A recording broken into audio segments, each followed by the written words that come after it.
Mr. Mayor, if that's the plan, we'll go ahead and make sure that we adjust the PowerPoint so we get the presentation lined up right. After consent agenda, then. Is that the earliest we can move that?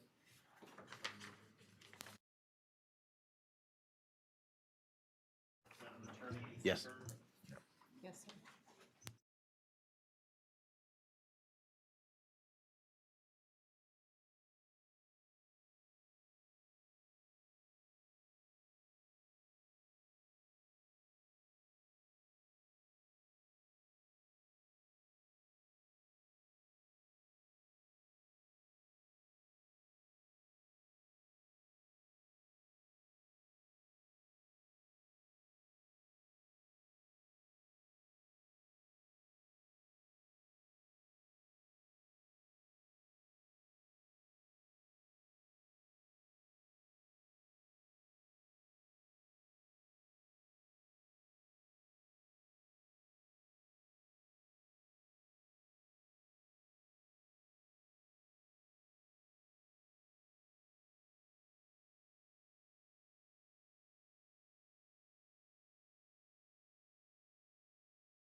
All right, good evening, everyone. Today's date is July 13th, time is approximately 7 p.m., and I'm going to call this regular commission meeting to order.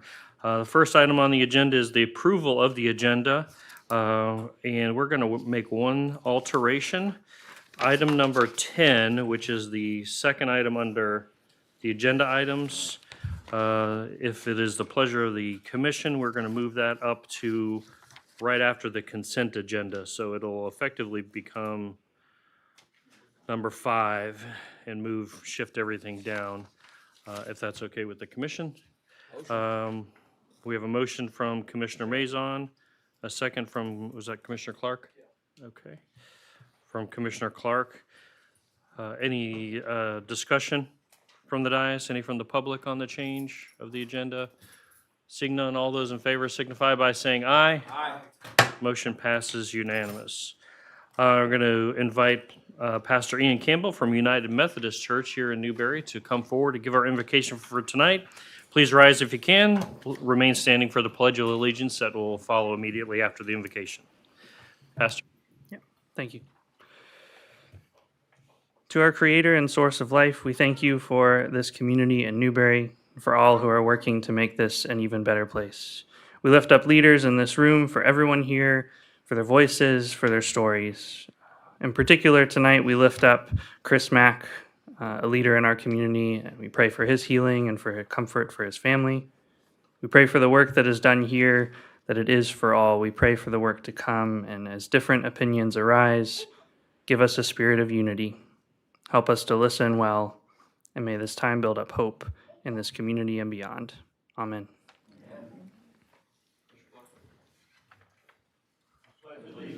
To the flag of the United States of America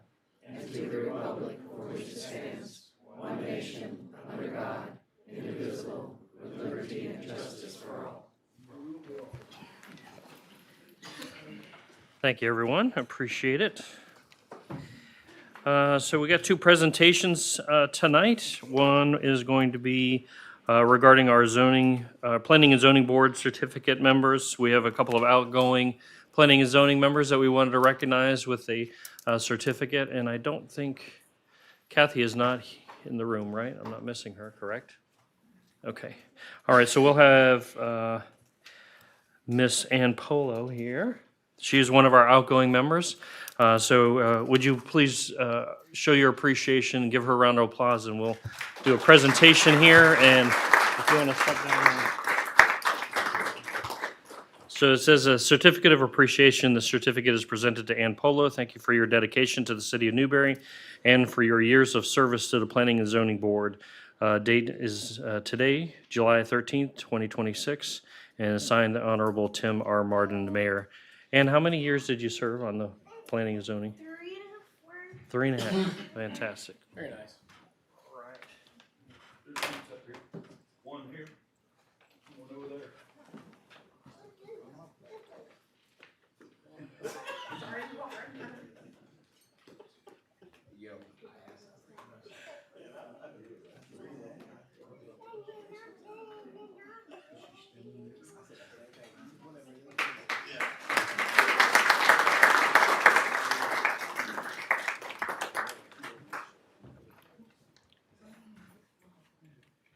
And her reward is she doesn't get to stay, or doesn't have to stay.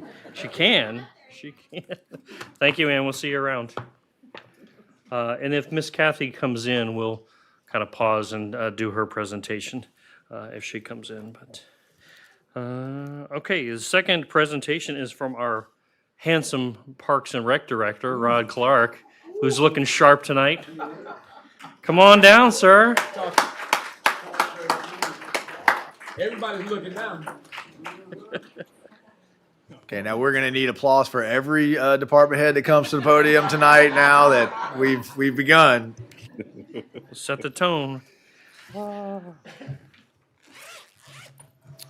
Mayor, there is a proclamation. I know if you wanted to read that. We do, okay. I don't have it in front of me. Oh, in here, sorry, yeah. I can do that. All right, this is City of Newberry Proclamation Parks and Recreation Month, whereas Parks and Recreation improve the quality of life for residents by promoting healthy lifestyles, strengthening communities, supporting economic development, protecting natural resources, and providing opportunities for recreation, education, and social connection. And whereas Parks and Recreation encourage physical fitness and active lifestyles for residents of all ages by providing safe, accessible spaces for walking, biking, sports, play, wellness, outdoor recreation, and whereas Parks and Recreation make our nation and its cities better places to live by creating welcoming public spaces, fostering community pride, social interaction, and environmental stewardship. And whereas access to high-quality parks, trails, recreation facilities, and programs is a key factor Americans consider when choosing where to live, demonstrating the important role parks and recreation play in attracting families, businesses, and a skilled workforce. And whereas Parks and Recreation strengthen local economies by increasing tourism, supporting local businesses, and enhancing property values, attracting investment, and generating billions of dollars in economic activity, while supporting more than 1 million jobs nationwide. And whereas communities across the nation continue to recognize Parks and Recreation as an essential public service, enhancing quality of life, strengthens neighborhoods, and creates vibrant, resilient communities for current and future generations. Now, therefore, I, Tim Martin, Mayor of the City of Newberry, Florida, on behalf of the City Commission, do hereby proclaim July 2026 as Parks and Recreation Month in the City of Newberry and encourage all residents to celebrate by enjoying our parks, participating in recreational programs, and recognizing the vital role parks and recreation play in our community. In witness thereof, I hereunto set my hand this 13th day of July 2026. Thank you, Mr. Mayor. Sir. All right, and good evening, Mayor and Commission. For the record, my name is Rod Clark, Parks and Recreation Director, and Happy Parks and Recreation Month. Thank you for the opportunity to allow me to present and provide an update on the Parks and Recreation Department. Tonight, I'd like to share not only what we've accomplished over the past year, but also the impact our department has had on the community and where we're headed next. Our mission is simple. Our mission is to enhance the quality of life for all Newberry residents by providing exceptional recreational programming, enhanced parks, amazing customer service, and community experiences that make Newberry one of the best places to live, work, and play. And none of this is possible without a dedicated team. Our department consists of yours truly. We have a Part 1 program supervisor, 3 program coordinators, 1 special events coordinator slash community engagement coordinator. We do have a handful of program assistants, many of which are high school students, college students, and a mix of adults as well. So we have a good mix of part-timers as well that help us to run the show. We have 1 custodian slash bus driver who's a dual threat, and we have 2 grounds maintenance techs. And between the 2, they have over 50 years of combined experience. And we also have 1 inmate supervisor position that's vacant right now that we're trying to fill. Parks and recreations are more than ball fields and playgrounds, as you just read in your proclamation, Mr. Mayor. They improve the physical and mental health of our neighbors, strengthen neighborhoods, create safe places for families, support local businesses, and improve the overall quality of life. Every dollar invested in parks and recreations is an investment in our residents and in Newberry's future. One of the greatest priorities for us is building community. Throughout the year, we've partnered with local schools like Greenfield Preschool, as you can see in the slide there, Newberry High School, and numerous community organizations. So whether it's Career Day at the high school or community festivals, educational opportunities, or simply creating spaces where families can gather, our goal is to strengthen relationships throughout the Newberry community. Here's some more slides I want to just bring to your attention. Our Family Fun Day is another great example of us bringing families so closer together to experience different sports and recreational activities while encouraging healthy lifestyles. So our Family Fun Day is a free event for the community. It's something that we started, over the past year. I think we've had 3 of these so far. Again, it's a free event for the community where families can come out and meet their coaches, meet staff, learn how to play pickleball or swing a bat or do a soccer drill, those sorts of things, but also do all of that while having fun and enjoying good food from local vendors. So we look at it as, a thing that ties our recreational sport offerings together. Spring Host Day. Our Act 4 Host Day, Act 4 is the league that most of our sports are a part of. Act 4 stands for Alachua County Task Force for Recreation, or something really close to that. We continue to bring teams in from across Alachua County and the surrounding communities. These events not only provide great competition for our youth, but also generate economic activity for visitors. By bringing in visitors into our community that shop, dine, and support local businesses.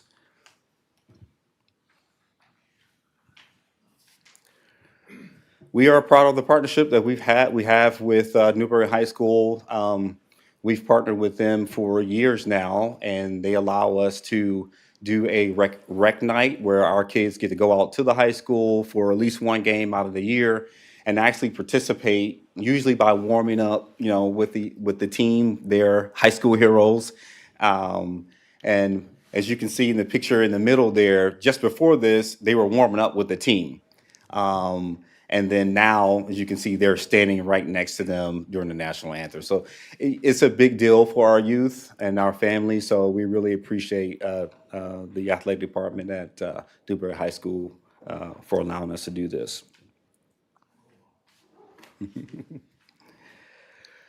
All right, programs and events. Let's talk sports here.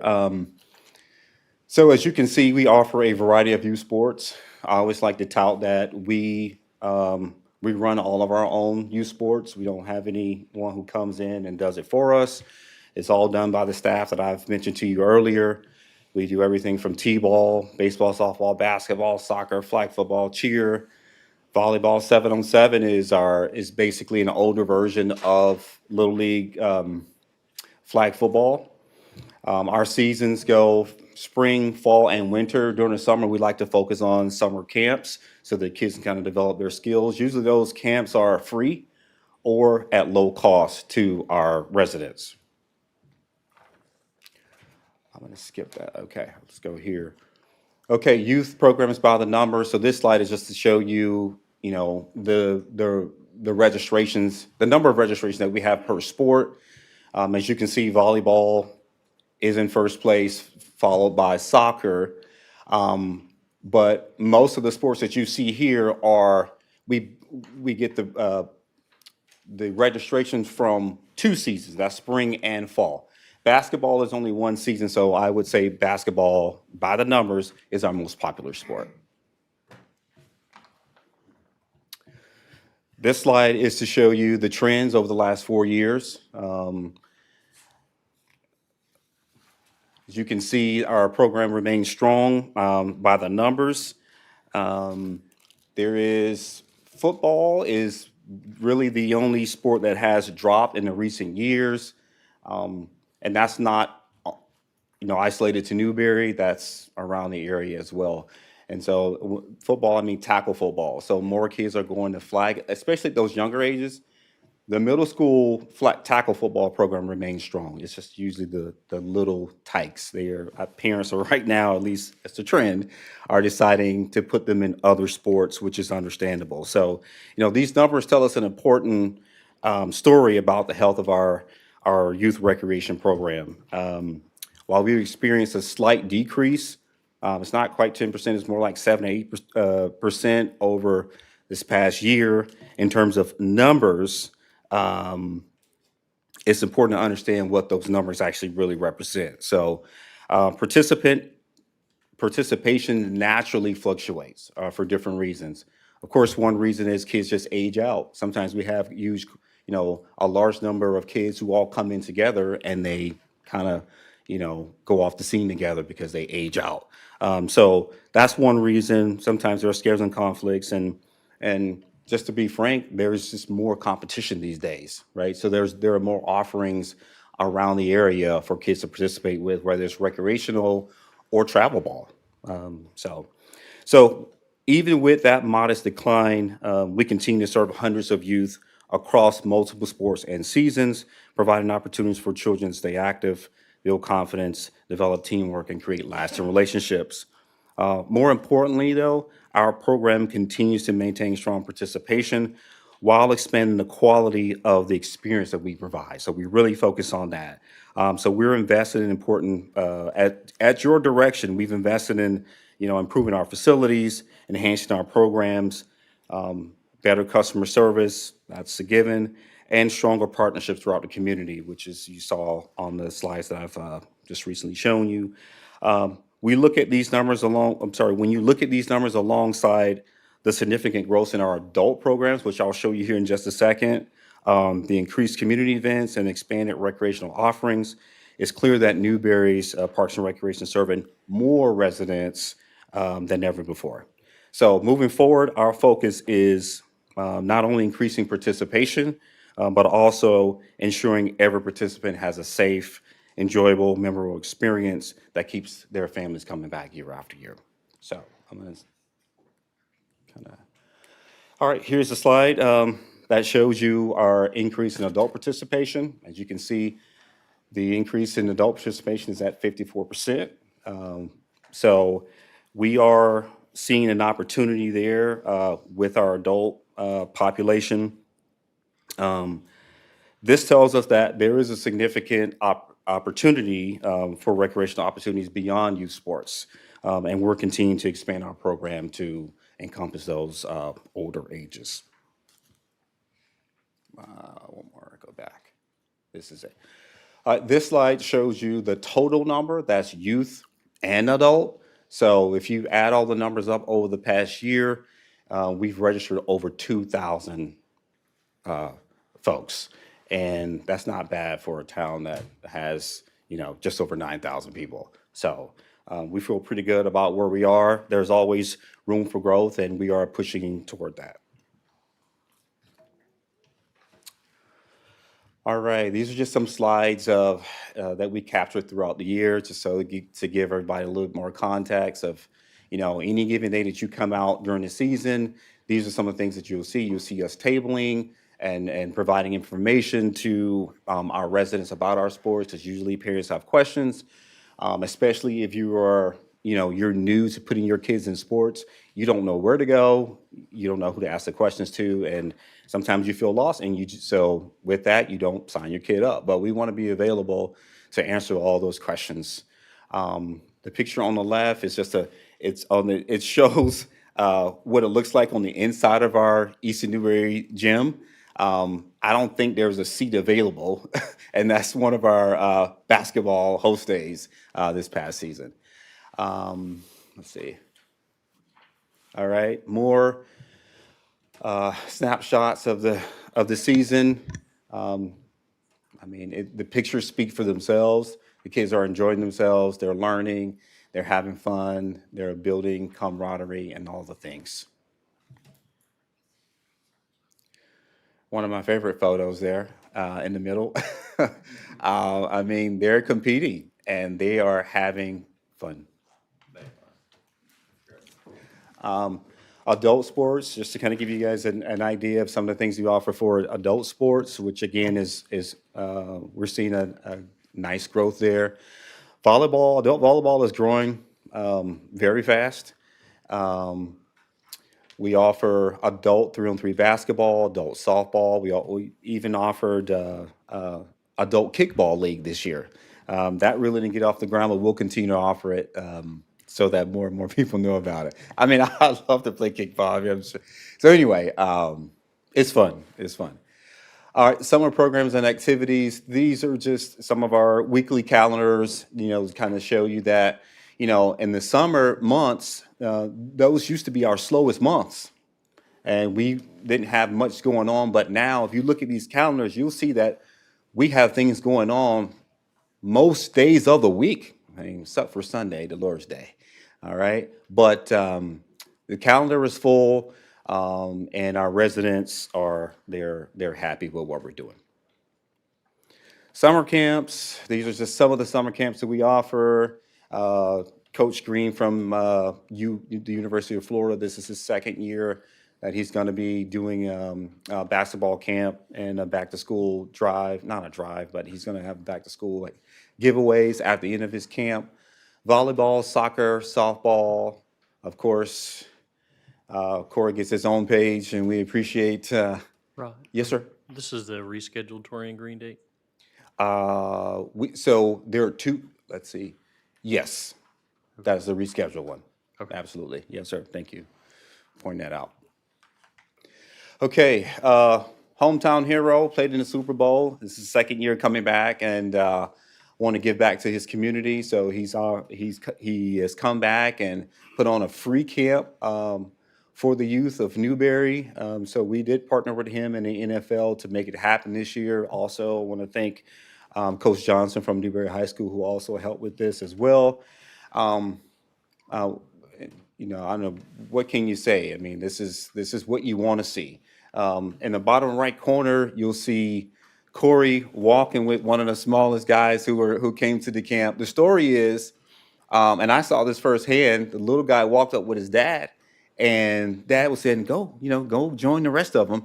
And he didn't want to move, right? So he was shy. And so Corey walked over, grabbed his hand, and walked him over to where all the other kids was. But that's the experience that you're going to get here in Newberry.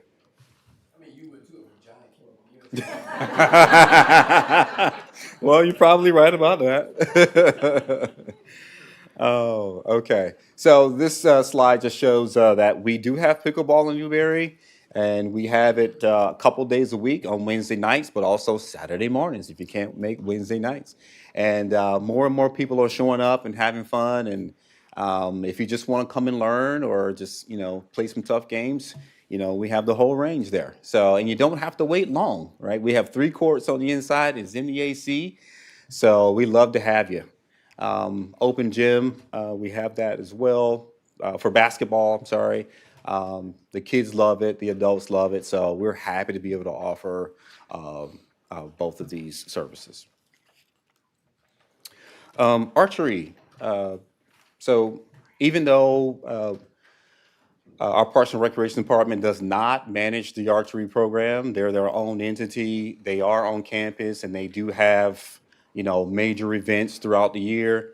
And we recognize that, they draw in people from all over the world. So we intentionally work with them to make sure that, they can have these events. And so we collaborate.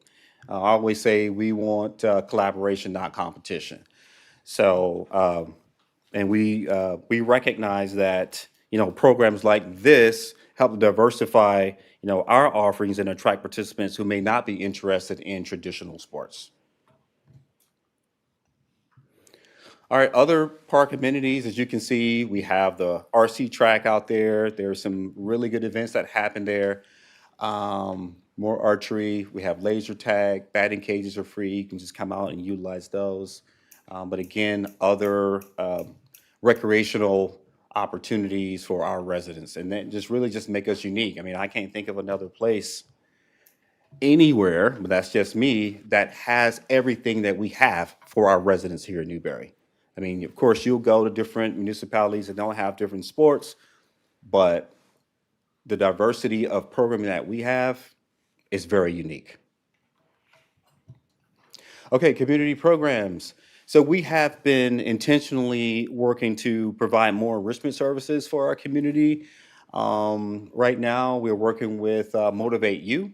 Motivate You is a nonprofit. And this is our 2nd year working with them, and they provide self-worth and positive mental health, and trying to equip our youth and give them tools to help identify and navigate their emotions, right? I mean, when you are 6 and 7 years old, you probably needed help navigating your emotions too. I know I did. And they do a great job. So we're happy to be partnering with them this year as well. Events at MLK and Lowell Sport Park. I mean, this is, we do this every year. We're happy to partner with the toy giveaway. Easter egg hunt was more popular this year. It was a very positive thing. I was happy to see the number of people who showed up at the Easter egg hunt at MLK this year. I loved it because it was diverse, and there were more kids than I'm used to seeing at an egg hunt here. But I think it's partly due to the efforts of staff, right? I mean, we have a new staff member, for example, Andrew. I mean, he goes out into the community. He will walk the neighborhood and let all the parents know, like, hey, what we have going on at MLK and that they're invited. So, but anyway, it's just like stories like that. It's not unique to Andrew, but that's just one example, and we appreciate our staff for doing those sorts of things. More programs and events at MLK. Movie night. Commissioner Maison, thank you so much for helping us keep that going. That's gaining popularity. I mean, I know you've spoken about it here and told folks about it, but it is a thing. It is a thing. And so there's popcorn, treats, drinks, those sorts of things. So the kids love it, and it's a free movie for them. Backpack giveaway, that's something that's coming up on August 1st. So we have more people who have their eyes on our community and our program, and they want to partner and do things for the community, and we welcome that. Senior programming, obviously senior bingo, that's popular. That's been going on. I don't know how many years that's been going on, way before my time. About 5 years, okay. But it's popular. If that's something that's definitely not going away. Prom night is an event for senior citizens, and that's something is I don't know. I was blown away the first time I saw that here, but I think that is growing in popularity. We want to keep that going. Tai Chi is coming soon, so be on the lookout for that. Citizens Academy, we have that, and it's not solely for seniors, but this is the first year of us doing the Citizens Academy, and our seniors are piloting the program this year. So, and Citizens Academy is an annual program. We meet once a month for about 6 months, and it's designed to provide residents with in-depth understanding of how their local government operates, the services provided, and how they can become more engaged in their community. So, our Newberry citizens, right now, I do want to thank all of our departments for leading the different classes that we've had. We've gotten nothing but positive feedback from our participants. So really appreciate that, and we look to keep this going. Slides from our last, sorry, the one on the right is a slide from our last MLK event. I couldn't find the most recent flyer, but that's from the year before. But it's a great event that we start over at the MLK, and we walk over, everybody walks over to the municipal building, and there are speeches by the kids and poems and songs of unity, and of course food, and just really good fellowship.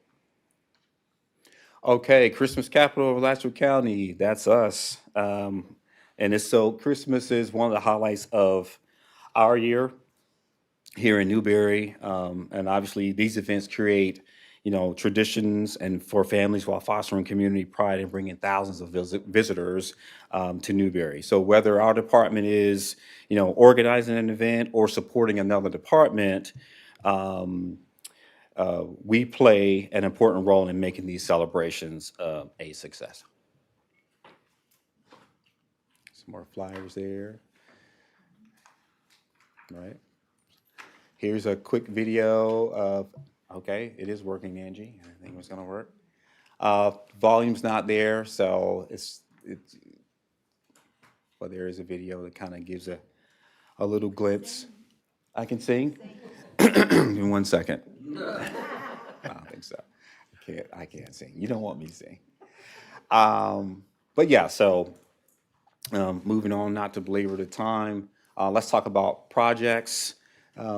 So some of the projects are in place. We have the 5K trail. Phase 1 is complete. It's on the northeast side of the Eastern Newberry Sports Complex. It goes through the woods. It is open to the public at this time. We do plan on doing some other work on the trail.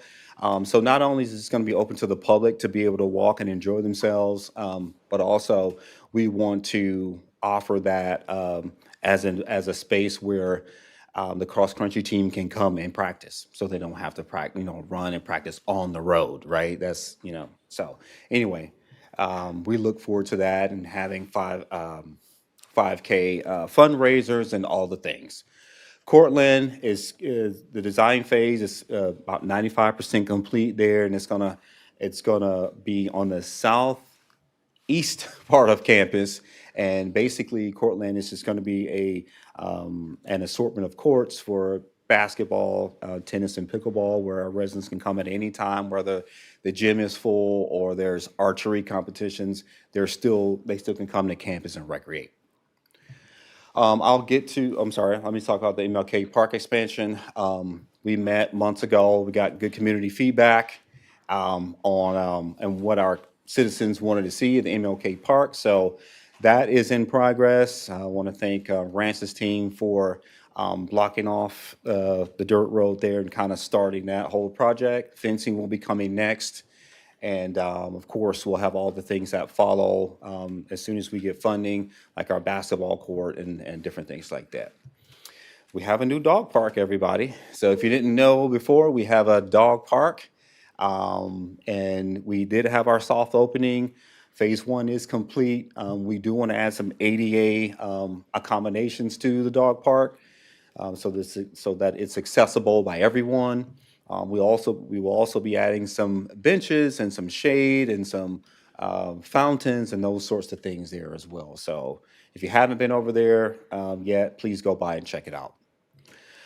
All right, the Freddie Warmack renovation. So again, another thanks to Rance's team, facilities, Tyler, and all the guys.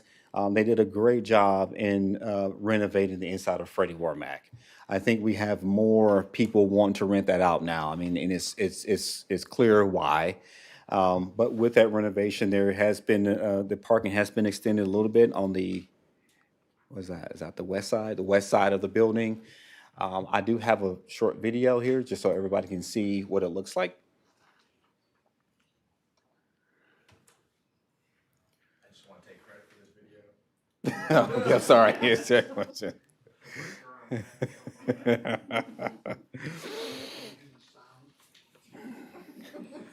scale. I felt this would artistically was better as a silent movie. So as you can see, there's interior painting, paint that's been done on the exterior. There is new paint, new flooring, new kitchen improvements, ceiling fans, fixtures, water heaters, and the like. It's a beautiful building. All right, let's move on to Champions Park improvements. Let's see here. Rod, Sir, Ryan's here. If you want to turn it over to Mr. Where- Young. where is Mr. Young? You want to come up and talk about Champions? Okay, all right, sure. There you go, Ryan. Me? No, Mr. Mayor, Commission, I'm not nervous at all. I'm ready just to talk all about it, because honestly, it's been exciting. I mean, to say we came in December 29th and said, you guys have a tournament on January 2nd, and we made it happen. The team, whether it was the people out there stepping in with recreation, whether it was Rance and Public Works and everybody coming in, it has been a true village to make this Champions Park.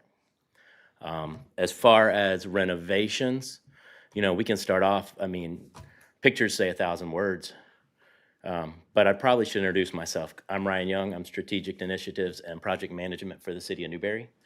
And this is the first time I've stood up here on this side of this as we were building it. This is a different perspective. And but Champions Park, this has been a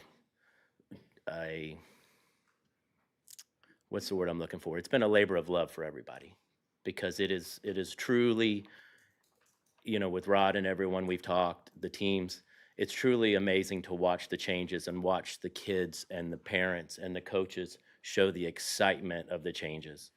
And I don't know what all slides are in here, but I can talk for hours about this. So the dugouts, because I want to go, but I'm not.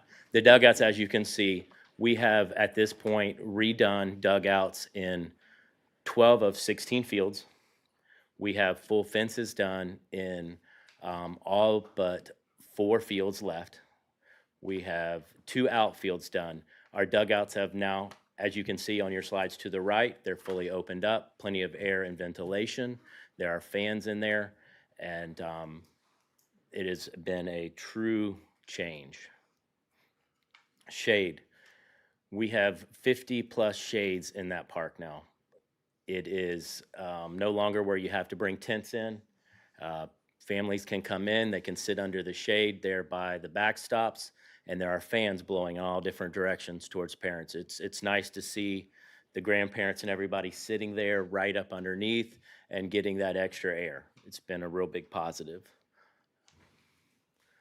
Fences and netting. As you can see, this is a completed fence from the outfield looking in, and there's no longer any green. It is all gray with blue trim.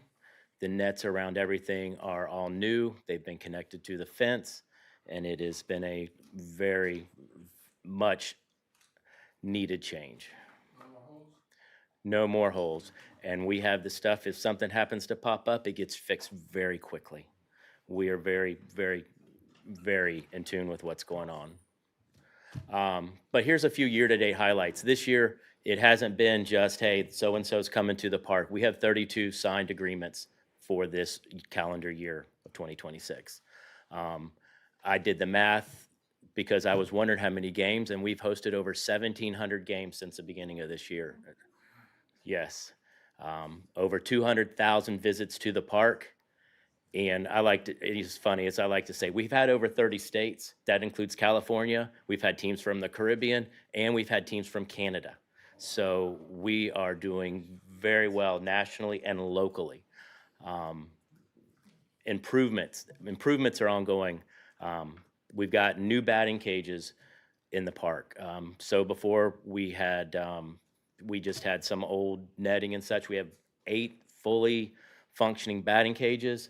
With those, we have all new netting for safety as far as pitch back L screens. We have home plates for everybody to stand on, and they are used every day of the week. We have shades on order. We've got a few things we need to do, but we will have those shaded here by the end of August. So what we have going on, this is our last big tournament, and we have a 5-week break this weekend. There will be over 200 games this weekend, pending the weather. In that, we will start Thursday evening this week to give you an idea of how it goes. Thursday, they'll come in about 12. The camp will start at 3. We'll get out at about 9, and we'll be there Friday, Saturday, and Sunday all weekend long.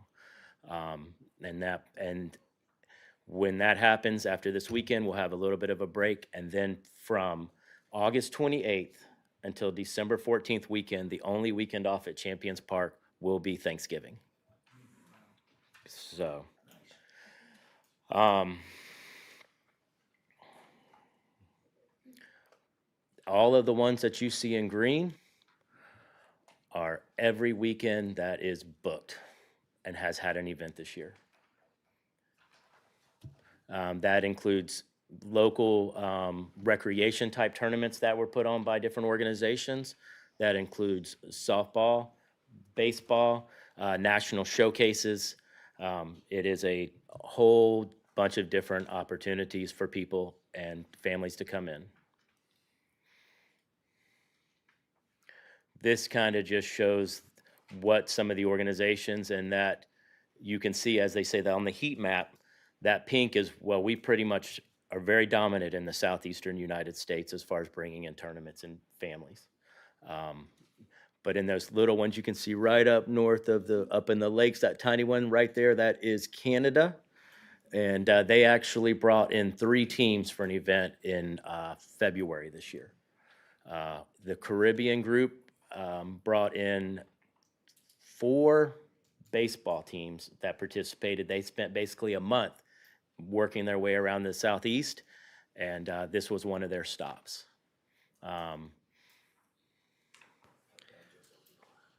Ryan, let me jump in here Yes, for sir. you, and we got a few other things to go through, so I'd like to bring this in for a landing on this Okay. topic, if you don't mind. And That's great. anything else of significance that we're leaving out, or any questions from the dais or comment from the dais? Ryan, you'll need to make sure that everybody in Newberry has our schedule, because I know they've probably called, and Rod and a few other people need the schedule. Because this really makes a big economic impact on all the businesses in Newberry. Mr. I mean, Mayor, it's a driver. the Champions Park schedule is on our city's website. It We is there post now? every weekend, we have tournaments. So I appreciate that. All And right. Mr. Mayor, we're in pretty constant contact with Publix to make sure they don't run out of bread like they did on the first tournament. But Yeah, as long as can't they- say enough. I know we are short on time. This has run long, but Ryan is right. From December, the end of December to now, the question about whether the city could do this and do this well, it has been answered. Yeah. Nothing to do with up here. It's all Ryan, Rod, the team out there making it happen. So appreciate Alright. you guys for everything you're doing. Yeah, appreciate you guys. Thank you. All right.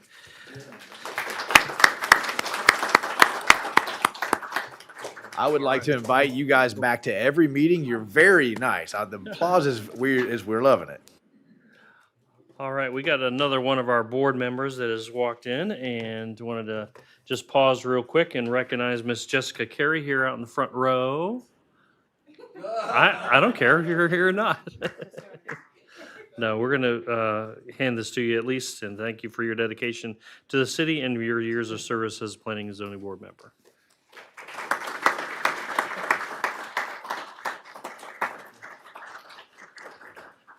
And while y'all are here also, since we have a little bit of a crowd, I did want to take a moment at the family's request. We had a former planning and zoning board member, Miss Linda Woodcock. Some of you may have known her.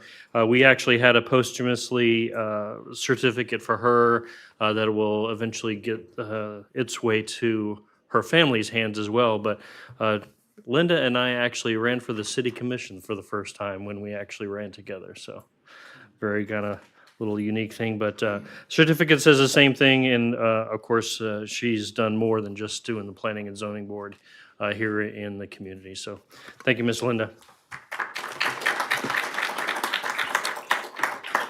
Okay, so on to public announcements. These are yard sales, events that you got coming up. Anybody want to speak to any of those? Got 2 minutes to do so. Ms. Rushing?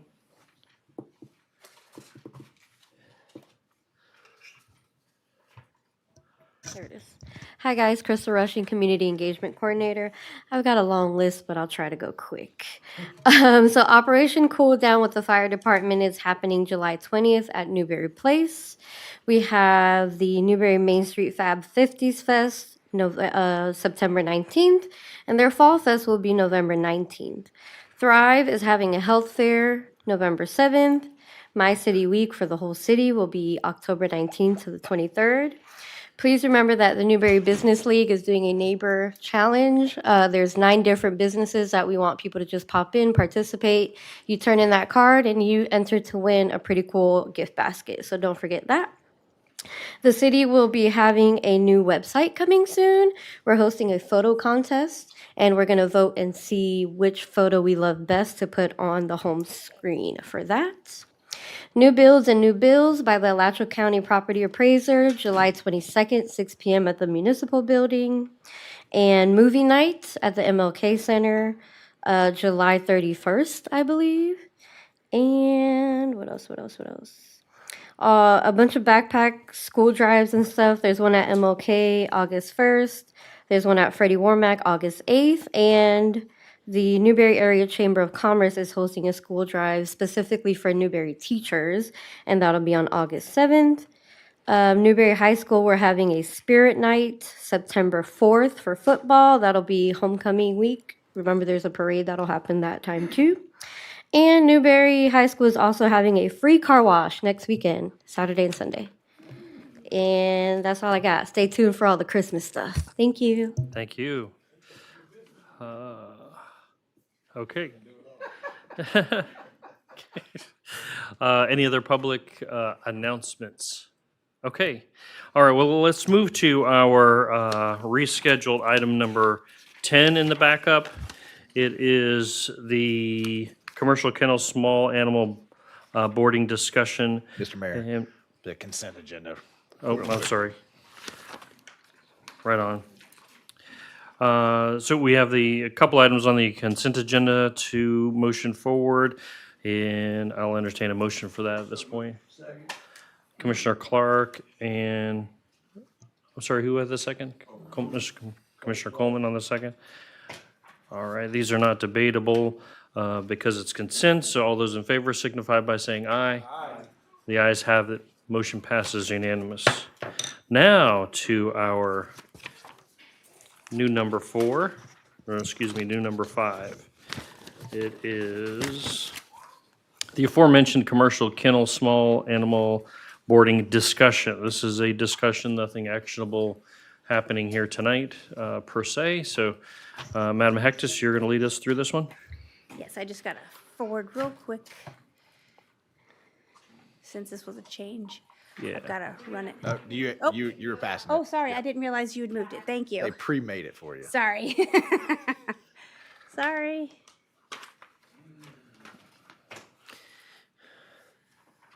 Okay, sorry about that. Good evening, Mayor and Commissioners. I'm Stacy Hectus I'm the Community Development Director, and we're here this evening to discuss the language related to our commercial kennels, veterinary clinics, and small animal boarding facilities. So I'll go ahead and start the presentation here. And basically, the main question this evening is, should the commission direct staff to draft an ordinance to regulate small rural kennel facilities? And again, the note at the bottom there is the existing and/or proposed regulations do not apply to private kennels where all animals are being housed for breeding and/or recreational purposes and are owned by the property owner. Mr. Mayor, Oops, sorry. could we just go back to the question? Could you Sure. go back one time? Yes. So I want to say, I think that Stacy's going to talk about how we got here in the next slide, but I think that the question is slightly misleading. We have an ordinance that covers commercial kennels, right? The ordinance that we had that covers commercial kennels, I believe envisions large-scale commercial kennels, lots of dogs, lots of animals, and don't have to just be dogs.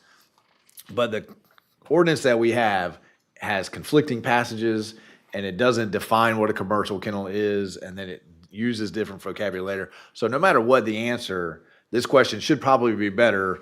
Does the commission want to clarify in the ordinance what a commercial kennel is and what a small scale kennel, and then set the guidelines for both of those, right? Because that's really what's on the table here. Do we go back in and do we clarify in the existing ordinance and set guidelines and definitions? That's what we're talking about here tonight. And so I think that's a little bit misleading, which is probably more my fault. I do want to take note of the note at the bottom, right?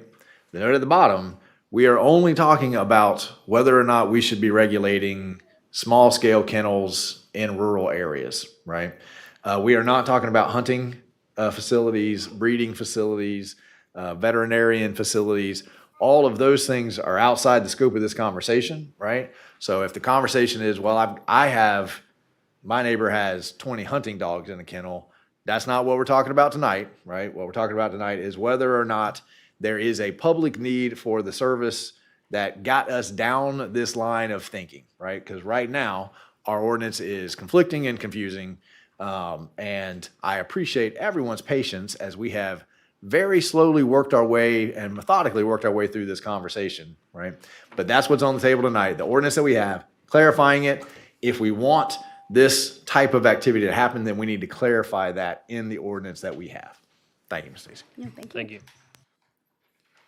So as you all know, I have my popular "How did we get here" slides. So we brought this to the Planning and Zoning Board in February, and at that meeting there was a robust discussion about commercial kennels and the small animal boarding facilities in the agriculture zoning district. That's where we were talking about some of those Scribner's errors we were talking about, where the code wasn't making any sense, where you go from the zoning district and then to the actual applicable section, and they change names. And so we know we need to update some of that Scribner stuff. And that's one of the things I brought to the attention of the Planning and Zoning Board. Then after that meeting in February, we brought it to the commission later that month, and we had another robust discussion, and you all directed staff to take a look at what some other folks are doing around the area and to come back to you with some consensus on a couple things, which we'll get to. And then again, that main direction of, do we need or want to look at some of those small scale rural kennels? Then that was the inconsistency, as I was talking about, with regard to the language. And we believed when we spoke to you on the 23rd that you thought that there could be a way to create a framework to unlock small business opportunities within Newberry's ag areas. So we found many jurisdictions do not differentiate between large kennels and small boarding facilities. They keep them the same. Most have a zero noise from the enclosed kennel from 10 p.m. to 7 a.m. rule. Staff would suggest if we do a time limit that it match our noise ordinance, which is 9 to 7. And Some only require structures to be designed to suppress the noise completely. In some instances, the total number of domesticated animals was 20 to 40 if it is a private 501c3 facility before any regulations even kicked in. We didn't find a rural kennel regulation that accommodated more than 50 dogs when we were doing our research. And where regulated at all, a 25-foot wide buffer was recommended, but could increase that to a 40-foot wide buffer where the operation is adjacent to residential uses. Based on what we spoke when we spoke with you all in February, this is some of the feedback that we got, and this is where we were trying to find some of that agreement, which was change the minimum acreage. It was 4. We suggested 5, and you all really thought 10 was the number. So that was one of the things that we'd like to settle. Divide the uses into 2 separate uses. That's one of the other things that Jordan had mentioned earlier, and create code sections for commercial kennels, veterinary clinics, offices, and animal shelters, and additionally for small animal boarding facilities of 10 or fewer animals. We thought, agreeing after we discussed this, that there has to be a separation from the residential structures within the small animal boarding facilities, and we thought 300 feet is a good starting point. That is, again, one of the things that you can direct staff on.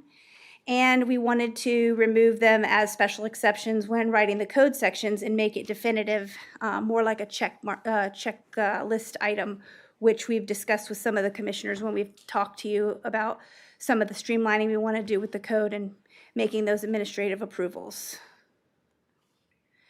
This is an example of some of those buffers I was talking about. When you're adjacent to residential, you can go from the 25 to the 40 feet.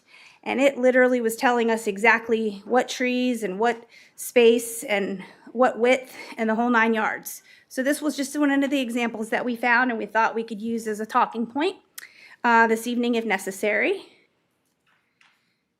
Oops. And so we're back to the question, is this something that you would like to see in our current commercial kennel code, where we take the commercial kennels and keep it pretty strict as to what it currently is outside of the Scribner changes that we need to make, and then maybe take a look at regulating the small rural kennels. Mr. Mayor, can I make just a couple of general comments before we? I want to just address a few of the things that I've heard said in public, on social media, those kinds of things. I have no idea whether 10 acres, a 300-foot, it's not a setback because we're not talking about from the property line. We're talking about from the kennel to the nearest residential. I have no idea what that would do to any of the existing small-scale kennels in Newberry. Staff has been specifically directed not to write an ordinance that would particularly attack or save any one of those small-scale kennels. What we are trying to do is ask a very simple question. Is there a market demand for this activity in our community? Do people benefit from having this? Does it make sense? And can people use this as a side hustle, primary hustle to help feed their families, which at the end of the day is a private property fundamental American right? So I can't answer any question specifically about what this does for any of the small scale kennels that may or may not be in operation in Newberry. And I would ask the dais, there shouldn't be a conversation up here about any specific. It should be whether or not we can defend the argument as I just laid out, right? Can you defend 300 foot? Is 300 feet too much? Should it be 350? Should it be 250? Is 10 acres the right acres? Is 10 kennels the right number of kennels, right?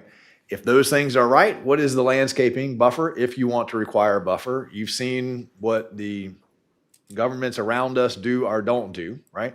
That doesn't direct our activities, right? We're Newberry, we can be different, right? But it does give you a baseline for the conversation, right? But staff has not worked. I know that that's not what you hear. Staff has not worked to make something that will work for any kennel in particular or against any kennel in particular. I would also say that as it sits right now, I've lived in Newberry my whole life, we still have no official code enforcement complaint about any small kennel. I know that there have been people here at the dais that have complained. There have been people on social media that have complained, but it's a very clear process of how to make a code enforcement complaint. There's a form that you fill out here. You sign your name to it. You write down what the complaint is. You go online, you fill that out. I checked at 12 today. Has anybody filled out that form between 12 and today? No. So we still do not have a formal complaint. And we've been very clear since the very beginning of this how code enforcement in the city of Newberry gets started, right? We are a complaint-driven board, right? So if you've got an issue with a neighbor, then it's a complaint issue. You go on the website, you fill out the form. By state law, you have to sign that. It can no longer be anonymous. That's how we get involved, right? So those are two things that I've heard stated that are untrue, right? Thank you, Mr. Mayor. I'm here for any questions. Okay. Well, y'all want to start talking about this right now, or you want to hear from the public first, or? Okay. All right. So what we'll do is to try to kind of move this along, I'll kind of keep in mind, if you're going to just sort of repeat what another person has said, you can just come up and say, I'm in support of X, or I'm not in support of Y, but don't feel like you have to repeat the whole thing again and just really kind of belabor it. But please say, you're supporting X or Y, and that'll be fine. I'll put 2 minutes on the clock for anybody who wants to speak. Just when you come up, just say your name and just kind of state your position. There is a little timer that's in the top left corner of the podium, so you'll see when it's kind of counting down. Don't feel like you got to spend the whole 2 minutes if it only takes you 30 seconds to say it. But the little yellow light will come on when you're kind of getting close, and if you go over the 2 minutes, I get to throw the hammer at you. So, but you feel free. Whoever wants to speak first, don't be shy. We don't bite. And I really don't throw the hammer, I swear. I want to get it over with. Fair enough. I don't do public speaking. No worries. My name is Cynthia Long, and I'm speaking not only for myself, but for my husband who could not attend tonight. When I had a procedure for my heart, my E.T. Mudhead took care of our dog. Without them, I don't know what we would have done. If not for them, we would have to cancel plans for a trip to North Carolina in September. If not for them, we'd have to cancel plans next spring for a trip with friends to the Great Lakes. If not for them, the one and only chance I have to go to Italy in 2027 will not happen. And on into the future, we have recently updated our wills and emergency contacts. Tiffany and Eddie are part of that program. It's an emergency plan for our now 2 dogs. They are young dogs and they need a safe place to run and play and sleep and be cared for. E.T. Mudhead is that safe place until other arrangements are made. There is no other kennel in Gilchrist, Alachua County that I have found that does what these folks do. One more thing, when I found them and I saw the beautiful, safe, and thoughtful space they created to take care of the dogs, I knew I could make plans in my life without worrying about my 2 dogs. I do not have human children. I have canine children. I do have 2 other children, but that's another story. Please don't take this away from us. This is vitally important to many members of this community, and a very good friend of mine also boards her dog with them, but she could not be here tonight. So thank you. Thank you. Who's next?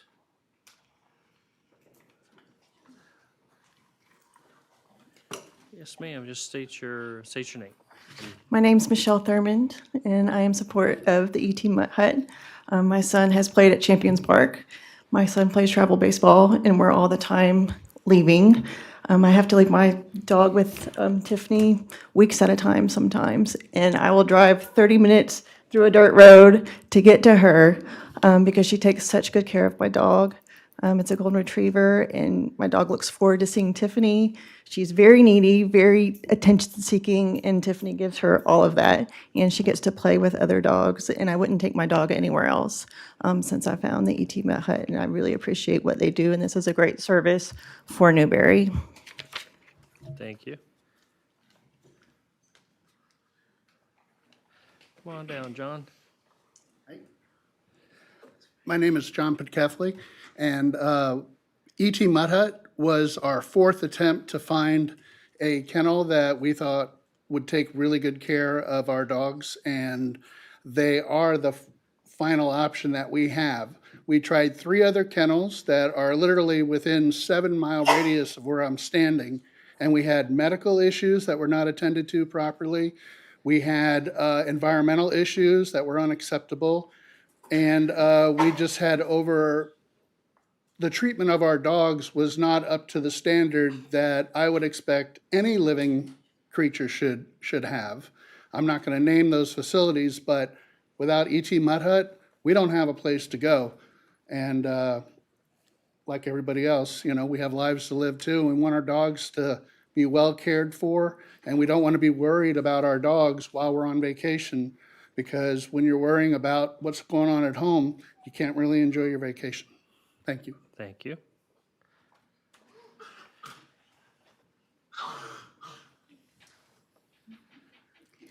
Gonna make me cry. My name is Debbie O'Hablum. I'm a teacher. My husband's a pharmacist, and we've also dealt with either medical emergencies or family members that needed help. And it's just been, it's just really comforting to know that she's there, that you can pick up the phone and say, "Hey, I really, really need a place for my animals." And we do have human children too, but they get so excited to just see the little videos we got when our dogs are in their care. We get little videos about how they're doing. But when I go to bring my dogs out, they start shaking. They start shaking because they get so excited. They know where they're going. So we'll get really kind of close, and the dogs will get all excited just because they know how they're going to be taken care of. So thank you so much. Thank you.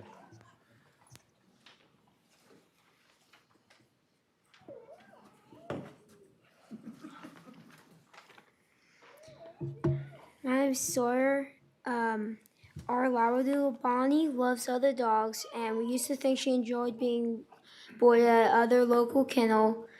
But then, after some health issues and taking her to the vet a couple of her stays, we found out that she was actually having gastrointestinal anxiety from her visits at another nearby kennel to our house. We knew we had to find another option because our family travels a lot and she didn't have anywhere else to stay. We discovered E.T. Mutt Hut, and after one visit, we fell in love. Bonnie loves Eddie and Tiffany. She starts whining when we pull up to drop her off and runs straight to the gate. She is loved on, safe, and in dog heaven playing outside with her buddies while she is there. E.T. Mutt Hut isn't just her kennel, it's her second home. We kindly ask you to consider this operation for what it is. Not a commercial kennel, but a small family business who loves and cares for a few friends and family members.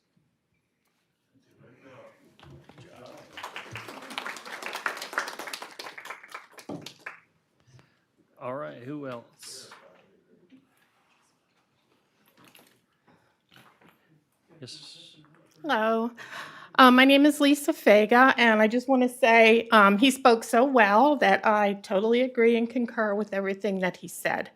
I'm a registered nurse. I work at Chance, and I was looking for a place other than another place that I brought my dog Mona, who was a rescue hound who, I don't know, she grew up, I guess, in a hunting area, and she's very, very scared, very fearful. And when she met Tiffany, Tiffany was sitting on a bucket. Mona went right over to her. She told me about it. We let her stay there for the day, and she fell in love with Tiffany and Ed. They treat her so well, just like I would treat her. The only reason that I can't always bring her there, which I'd like to, is because the traffic here in Newberry is beyond unreasonable. I really feel like that's something that we need to look at as far as our traffic infrastructure. And I'm not going to get off on a tangent on that, but with there being trying to get out to Gilchrist County. I live right in Newtown, and just to even get to Tiffany's and to try to turn back onto Newberry Road early in the morning is absolutely impossible. So I would bring her there all the time, and I usually do. I make any concessions I can. I leave way earlier. Mona just loves it. Very, very well taken care of, like a little resort for dogs. So please don't change anything with ET Mud Hut. We need it here in Newberry. Thanks. Thank you. All right, who else?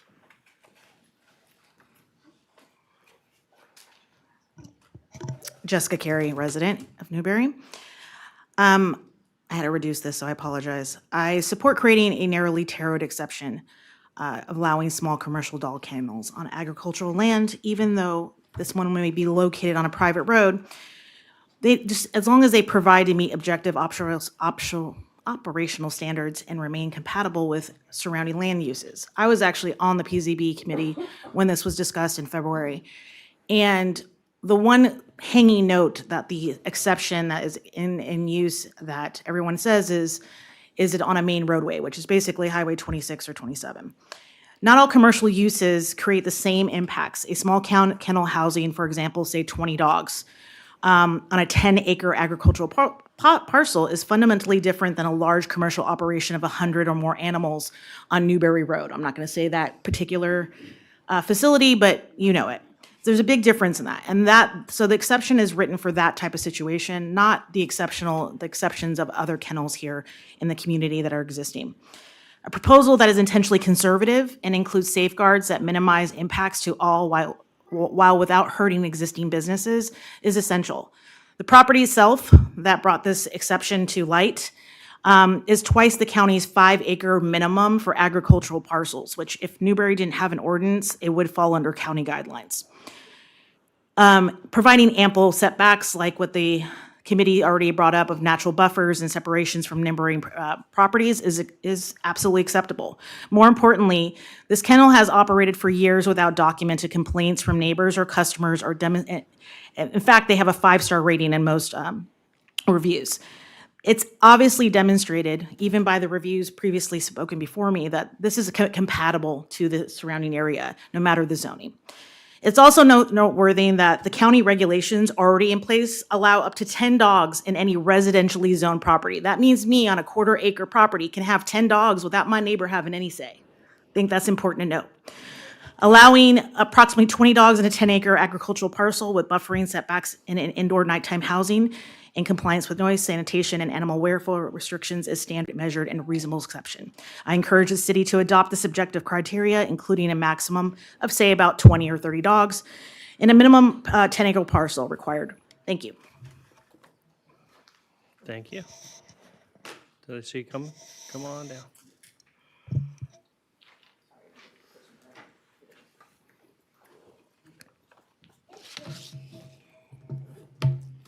Got my water because of my medicine, dry mouth. Good evening. My name is Donna Graydon. In previous meetings, you have heard my comments regarding the potential rewrite of ordinances to push through this application filed back late last year. As a Newberry citizen and taxpayer, I wonder why ET Mutt Hut, a commercial dog kennel, has been allowed to continue to operate when it already has been established they did not meet current ordinances and were breaking city code. If newly proposed ordinance are approved, you will be allowing a commercial business on a non-arterial highway in rural agricultural zone areas to take away rural peacefulness. Peacefulness that, if I am correct, brought the McClendons, owners of ET Mutt Hut, next door to us initially. Their desire to leave a busy, congested Newberry subdivision to join a community in the country was what they achieved. Then later, to disrespect that peacefulness we all desire.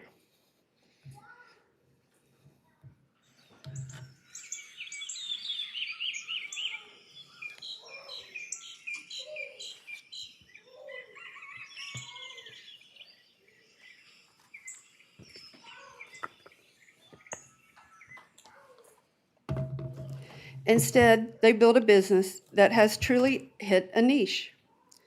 But every great business model that turns into revenue-generating profit margins has not only products and services, but waste products by default.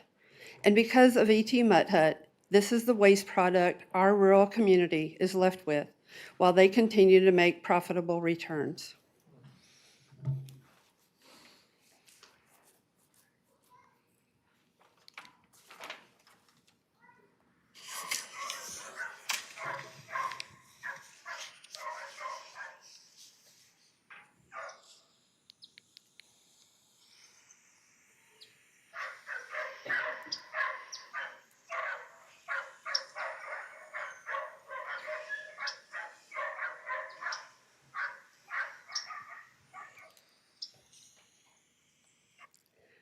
I would like to note to the commission and to everybody here, those are recorded at least 725 feet away to 850 feet away from our barn and from our back porch, where we would love to spend a quiet retirement on an iPhone. No special recording devices, no special microphones, on an iPhone. Thank you.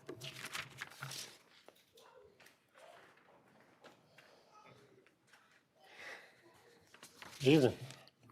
Hey. I'm Greg Graydon. I don't envy you guys. So we heard a lot of people up here with sentiment and emotion. Nobody talked about codes except Miss Hectus. She forgot one. She forgot 445 item section 10, which actually addresses this item. I don't know why you guys keep forgetting about that. You've got a code already in here that addresses commercial kennels, small veterinary clinics, and boarding facilities on rural agricultural land. It gives you guys the opportunity to grant a special exception to approve it. If you want to, go ahead. You can. You can change the offset if you want to. I completely disagree with what you said. This city staff has not tried to shoehorn this, because in that, you've got a 300-foot offset to a property boundary, and now miraculously, without responding to my public records request, it's now become 300 foot to a residential structure. There's a word that I could use to reply to that, but I'm not going to, because I'm a professional engineer. You've got, that's 150 feet from their kennel to our property boundary. And as Donna just said, it's 725 feet to our barn, 850 feet to our porch. And we can hear them fine, even with this privacy fence that they've built. I could go on and on about the challenges of that, which topography and everything, the way it was built was not very well designed. The special exception, you could grant it if you want to, but there's a peril involved with the city if you do that. In order to provide a special exception, you must determine that in order to, before you grant it, that the granting of the special exception would promote the public health, safety, morals, order, comfort, convenience, appearance, prosperity, or the general welfare. And in doing so, you've determined that the impact of the proposed use does not affect the living conditions in the neighborhood or the property values of the adjacent area. I asked the city staff, have you done that? Would you be willing to do that, to grant a special exception for this? There's no reason to change 4241. Grant it under 445, item 10, if that's what you want to do. You've already got a code that would allow this. The problem is you can't do it under that, so you're trying to shoehorn it into 4241.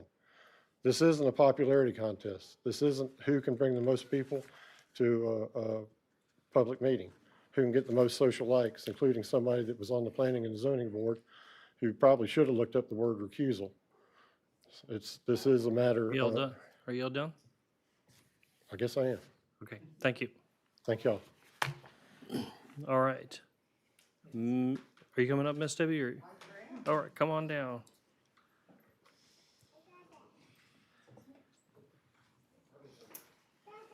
Deborah Campbell. Mr. Mayor, you're wrong. I've been up here 3 times to ask Yeah. Different mayor. I've been up here 3 times asking them to file a complaint on this dog kennel. They said they wouldn't file one because we are under this garbage that we're going through.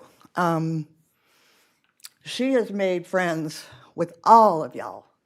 She's made friends with all the people here in town. Let me tell you, 365 days a year listening to dogs bark and bark and bark.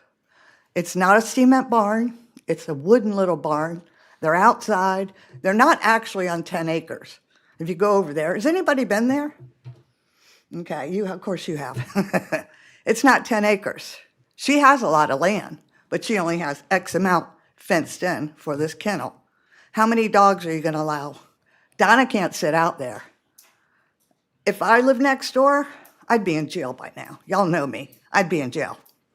Okay, may go there eventually anyway, but have never been there. But we moved to the country for peace and quiet. Donna and Greg, Donna moved there, lived there. This is her piece of property, her land. You wouldn't want this next to your house. We moved out here for quiet. If we can't get quiet, then I'll just start building airboats out there, okay? I'll put a berm up there and I'll start shooting every day. I don't want to do that. I can do it. But I know the people that love their dogs. I love dogs. I used to breed dogs. But to put it out there and make us listen to this all day, every day, 365 days out of year after year after year, it was started as a breeding kennel, which I understood. And a breeding kennel is fine. But a dog boarding kennel so they can make money is not okay. Thank you.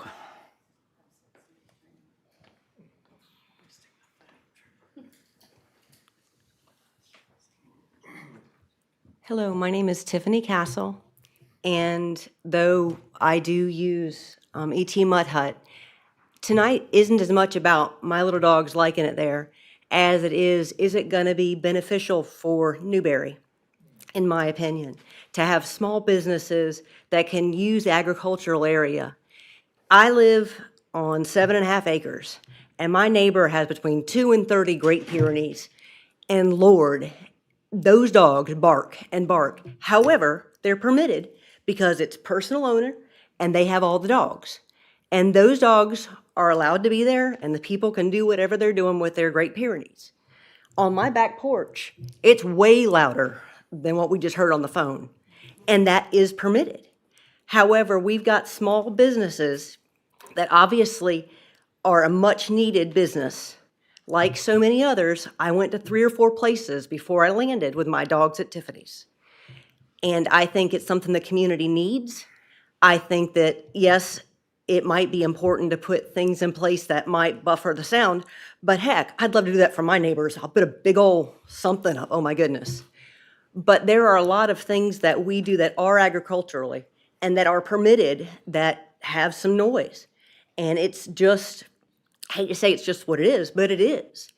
And if we permit people to raise dogs, and the one lady had said raising dogs was fine because I guess dogs that are being bred don't bark. I don't know. However, raising them, they earn money, and it's also a small business. But she's not doing that. She's helping the community, and that's all. Thank you. All right. And come on down.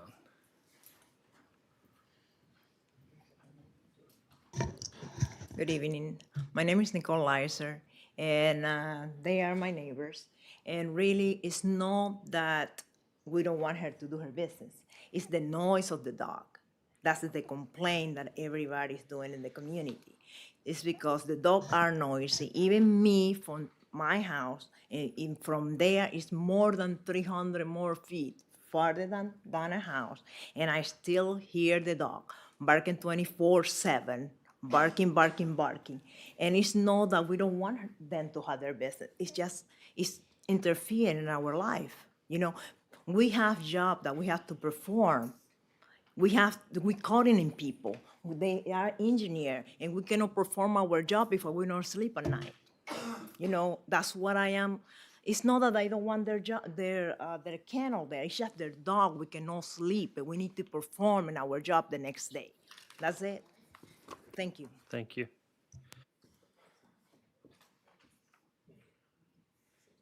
Anybody else?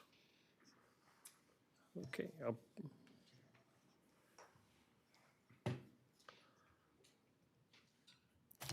Just real quick, I'm going to show you guys a video. This is live.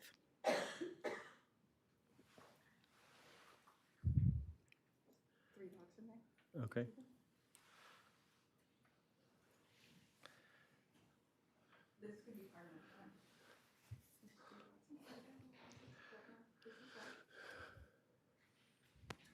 Mr. Mayor, while she, whatever she's showing to the commission, she also needs to send to the clerk so it can be part of the public record. And you can talk to them.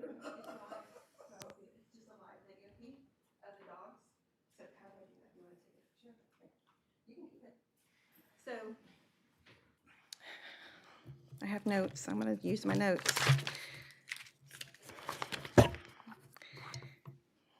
The reason the people behind me, a lot of them are my clients. Clients have somehow become family. This is important because it's not just about the dogs. It's about when they have a funeral. It's about when they have a wedding. It's about when they want to go on vacation, when they want to live. They don't need to be stressed because their dogs are there.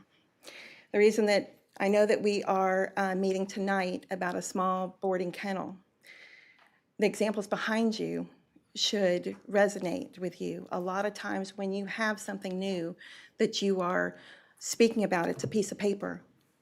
You don't know what's going to happen. You have no idea. You hope for the best. McDonald's has been brought up. This is not cookie cutter. This is, to me, it's Newberry growing without losing Newberry. It's on our farmland. Yes, these dogs talk. Oh, I don't want to see myself. Yes, these dogs talk. Ooh. These dogs, oh, she's there too. Yes, these dogs talk. I like the dogs more than me. Yes, these dogs talk. They talk a lot, but they don't talk all the time. I could not live there. My husband, Eddie, if any of you know him, he would not put up with that. He likes his sleep. He likes his sleep. So I have 6 more seconds. Just, you guys, it's more than a kennel, but it is, yes, we have to go by code, and I appreciate that.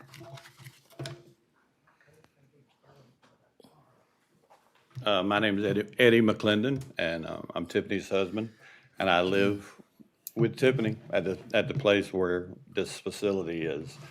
It's a 20 by 30 metal building, foam filled. If any of you guys know about foam filled, it cuts down on a lot of stuff, but not everything.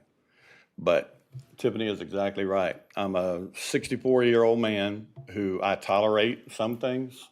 Bunch of barking dogs I don't tolerate. The stuff that these people are talking about, 365 days a year, 7 days a week, that would have stopped a long, long time ago. So there's no way what they're saying about that can be correct. Dogs make noises with each other.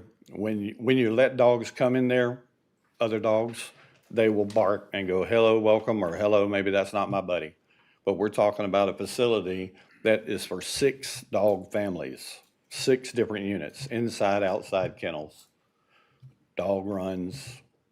So we're not talking about something, that is a commercial kennel. When they talk about something being commercial, it's not the size of these large places where there are 50, 100 dogs or more. It's a very small thing. These people know that Tiffany loves their dogs. She loves their dogs. She loves them. If you know Tiffany, she loves a lot of things. But she is a great small business owner. She is active in her community.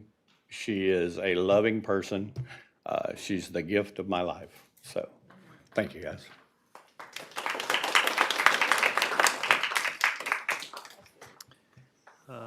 Anybody else? No pressure, but going once, going twice.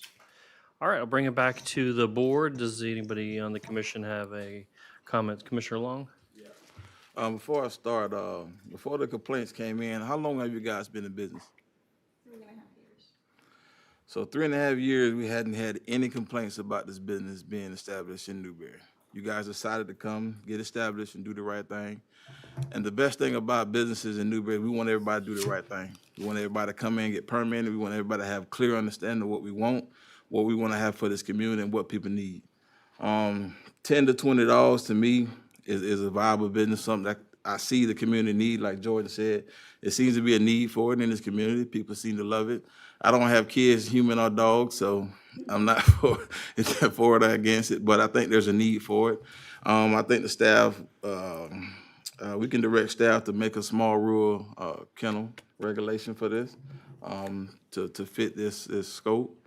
For the most part, but I think it's something that we want to make sure is defined and clear understanding for now and for the future, but there seems to be a need for it. And 3 years in business without complaints, and she decides to do the right thing, I don't think it's something we should punish somebody for trying to come to the city, because all we're going to do is encourage people to hide things and do stuff in small rural areas if we don't do something now. So I just want to encourage her, give you credit for coming through here. I'm not against anybody that's against it. I know dogs are very noisy, but at the same time, she's doing the right thing, so I can't be against that. Commissioner, and staff is here if anybody.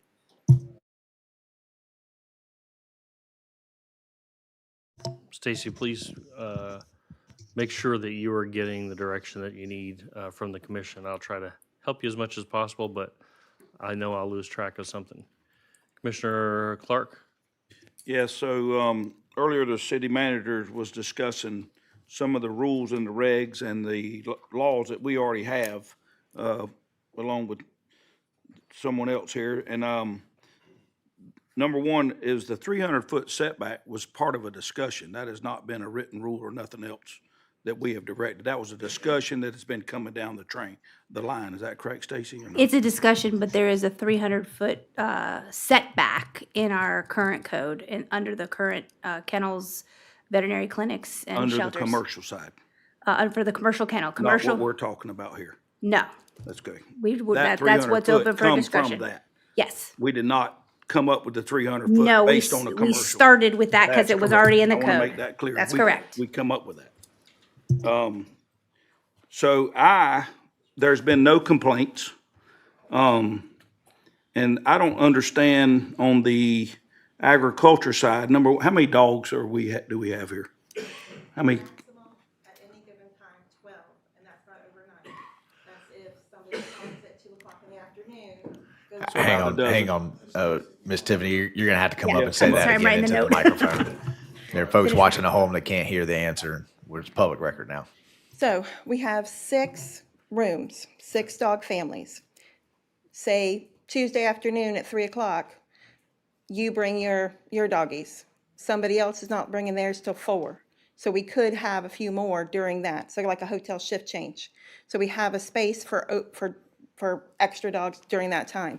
So we're only talking 6 dog families, so if another dog family comes in, it would be 7 dogs families. But I don't have room. Dogs have their own space. 6 rooms. 6 rooms. Then go back to this, there's been not a formal complaint. I thought it was on. And there's already a rule on the book for the commercial on the corridor. And I don't know that, for me personally, why we need to go create a new law and do all this for a business that's already been there. And we got rules and regs for the big commercial. 6, there's more hunting dogs on lands than there are in this kennel. My neighbor's got 15. Wait a minute. My neighbor's got plenty of hunting dogs, and they're 1,000 feet away, and I hear them every night in feeding time. So my point here is, I just don't know that we have spent a lot of time and energy. We don't need to keep creating laws because of a complaint. So that's just kind of my stance on this. Staff I know that you got direction, and we'll see where this goes, but I just don't want to keep creating laws. There is no complaints here. Nothing formal is complaint. We're going to make a law. For what? So that's where I stand on it. Commissioner Coleman, did you? I feel for everybody in this. There's no winners or losers in this part. But what sways me in this is I don't want to add more laws. I'm too much government. Number two is I have to listen because, and I ain't gonna name the cow guy, but he's probably got about 20. He raises 20 bulls right across the pond from me. Yeah, God Almighty. But I listen to them 24/7. But I don't complain. Well, I am now. But I don't. I mean, Coleman's have been cattlemen now here for what, 4 generations? But I don't complain because I know that's what happens. I mean, I was raised that way. I mean, you're around them. But I see the other side of this is that I think in the back of my head, how would Dewey Lee feel about this right here? Because he was out there for many years. And I know, if y'all don't know, that's Donna's dad. And I do see that it would have aggravated him. It would have. And but I got to go, unfortunately, I don't think it is our place to go in and to change some rules and laws to do it. I really wish that the two families, just like old Newberry is, would get together. I know y'all had there, and get together and get this right. But I don't want to add. I don't want to. I don't want to add no more. That's where I'm at. So. Commissioner Farnsworth or Long, or Mason, excuse me. Yeah, I too can see both sides of the story. I'm not sure what you two are suggesting, that we just continue with the ordinance that we have in place already and not change anything. Is that what you're? Well, I'm just saying that I'm not here to create a law. We can figure out staff what we already have on the books. I'm saying that for me, if we want to look at something on the commercial side, but I'm not making a law because there's not been any complaints about a small scale, 6 dogs. I'm not creating a new rule for the government to have another way in. So every time somebody complains, I don't want to create a new rule and a reg. Yeah, I mean, This is, that's just big government getting in your business. Yeah. Okay. And my answer to that is that I know dogs are aggravating. Golly, I know they are, but they can't be no worse than all them bulls across the pond over there. My God. It's just all night long. But I know I live in the rural area, and I ain't. I mean, I could probably. Well, I know birdshot would hit that dog pen over there behind me, and I'm not going to name that. I love him to death, but his dogs they run me nuts. But this is it's personal for me, and I understand lifelong residents that all of a sudden here they showed up. I mean, that's pretty much it. But I just can't see where she's breaking any rules. For that amount of dogs, it's kind of hard to go in there and make something new. I just think for it. I need to clarify something, 2 seconds. I'm sorry. So I said 6 dog families. I have 6 rooms. There could be more than 6 dogs. So if you have 2 dogs, I have 6 rooms. So I did want to clarify that. And the reason that we're here is because I can't get a business license based on the zoning. Yeah. Mr. Mayor, can I clarify 2 points? Staff does have one strong feeling. We need to go back into the existing ordinance and clarify it. We need to go back there. The existing ordinance is contradictory, right? It has different numbers in different sections. It never clearly defines what a commercial kennel is. So I believe we for sure need to go back into the ordinance. We need to go through that, right?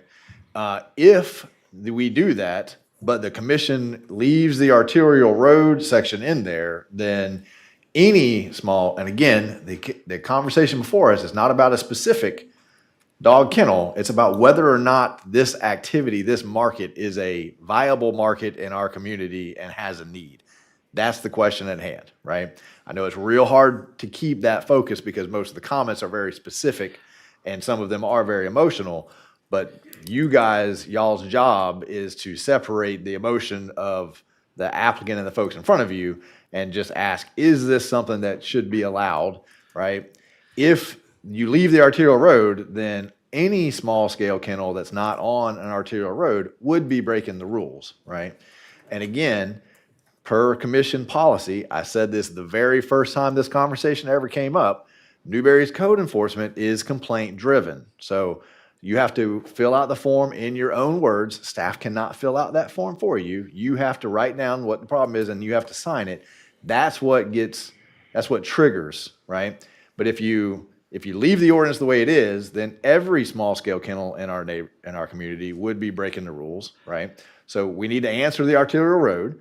We can differentiate between the one that's on 26, that's 50, 100 dogs, 100, I don't know, and something else. We can have that opportunity. We definitely have work inside the existing ordinance that we need to do, right? That's without doubt, okay? I think that covers it. So we definitely need to fix that. My only request also is, because our policy is this is a complaint-driven community when it comes to code enforcement, and as Commissioner Long said, I think it sets a very bad precedent that when a business comes in and tries to do the right thing, we say no. I would say in this instance, if the commission is not willing to allow this activity, then we shouldn't penalize one small-scale kennel that tried to do the right thing and turn a blind eye to the rest of them, right? So it's either we say to all of them, hey, guys, you're no longer, it's got to be on arterial road, you got to shut down, right? Or we say, yes, we carve out a place inside that ordinance and say, well, if you're under X, which is what staff is suggesting, 10 kennels, that's the room, right? This is how you do it. Okay, thank you, Mr. Mayor. So, Ms. Stacy, I've got 4 bullet points that I've drawn out here. So, yeah, I got you. It's Scrivener's errors is the first one, right? We don't have any issue directing staff to fix those, correct? Okay, that take care of that. We do need to define commercial a little bit better. Understood there, right? Ms. Hectus, correct? Okay. We need to define the arterial road issue within the definition of commercial. We don't have any problem with any issue with that, okay? And there was a 4th one, I wrote need, but It's the 300 feet, it's the acreage, and the, that's all within the definition, right? Of commercial? Is that what you're trying to get to? No. well, no, those were part of the creation of the small scale rural kennels, was if If you the- were gonna if allow they- them, how far away were you gonna have them, what's the size land minimum? And Okay, so the parent decision there is whether we even want to regulate small scale. That's correct. Okay. That's the first question. So, okay, so Scrivener's error taken care of, divine commercial a little better, we taken care of. So there's arterial road and the idea of whether or not we even to begin with want to regulate a small scale kennel. If we do, there's some other filter down decisions that we got to make for that. We're all on the same page there for that? Okay, so before we go further, Mr. Mazon, you were reaching for the mic? You never finished. Oh, I'm sorry, go ahead, please. I'm used to you just kind of taking over and doing your thing. You'll be slapping. I've come to expect it from him. Yeah, he's used to me. A couple of things, as far as commercial is concerned, I mean, any kind of business, I would guess you could call it commercial. I mean, Publix is commercial. If somebody has a small grocery store, it's still commercial. So I don't know how you differentiate between commercial and non-commercial, or small commercial maybe. I'm not, I guess that's what you're referring to. And I mean, if I had a dog and it needed to be in a kennel, I mean, I would definitely take it to her. I mean, sounds like she does a absolute fantastic job with the animals. On the other hand, I'm not like Commissioner Coleman. I'm not one person that would like to listen to dogs barking all the time either. So, I talked about bull. well, same difference. Daggone. So I can see both sides of the story or this equation. Hopefully, we can come to a compromise. I'm not sure how that's going to turn out, but I'm kind of ambivalent both ways, and I'm not sure whether we need an actual new ordinance to facilitate small kennels like that. But All right. That's what's up. All right. So if anybody loves dogs, it's this guy. I absolutely love all the dogs. And I love both our clients here. I talked to both of them. I delivered to them. This is a tough one. In a sense, it is. I've heard tonight where, they said, 3 years they've been in business. No one's complained. Then you had someone come up and say they did complain. They said that they could not turn a form in because of the status of where we're at. You didn't hear that? Yeah. So then, I mean, there is a complaint. It's just that there was not turned in or couldn't be turned in. Mr. Mayor, I can address that if you want me to. Yeah, absolutely. So it is true that we explain to people that we can't file the complaint for you, as I just said. You come in and say, I want to lodge a complaint. We can hand you the form, but you have to put the complaint in your words. We can't coach you. We can't write it for you. You have to put the words in. Yeah. We are also now, because you guys have signaled that you're willing to talk about this, we would explain to anybody that you can file it, we'll take it, but we can't act on it until you guys give direction about what you want to do. There's no sense in starting a code enforcement process if it's going to change. That doesn't mean that you can't file it, and we explained that. We say you can file it, and then as soon as the gavel comes down tonight, and you say, go write that ordinance, right? Well, you'd have to wait for the ordinance. Then it would be top of the list right there, ready to go. So I wasn't in the conversations. I can just tell you we don't have, and to Commissioner Long's point, this has been going on for 3.5 years. I've lived here my whole life. I've never heard a complaint about this before. So those are the two things that have been reported to me by the people that have talked, the explanations that have been given. If there's a disagreement, I wasn't there, but there is a counter story to that claim, that what they've been told. I got you. I was trying to, that's not what I was asking. What I was asking was, Ms. Debbie said she tried to turn a form in and it was declined. Is that accurate or not accurate? I understand your explanation. I got that.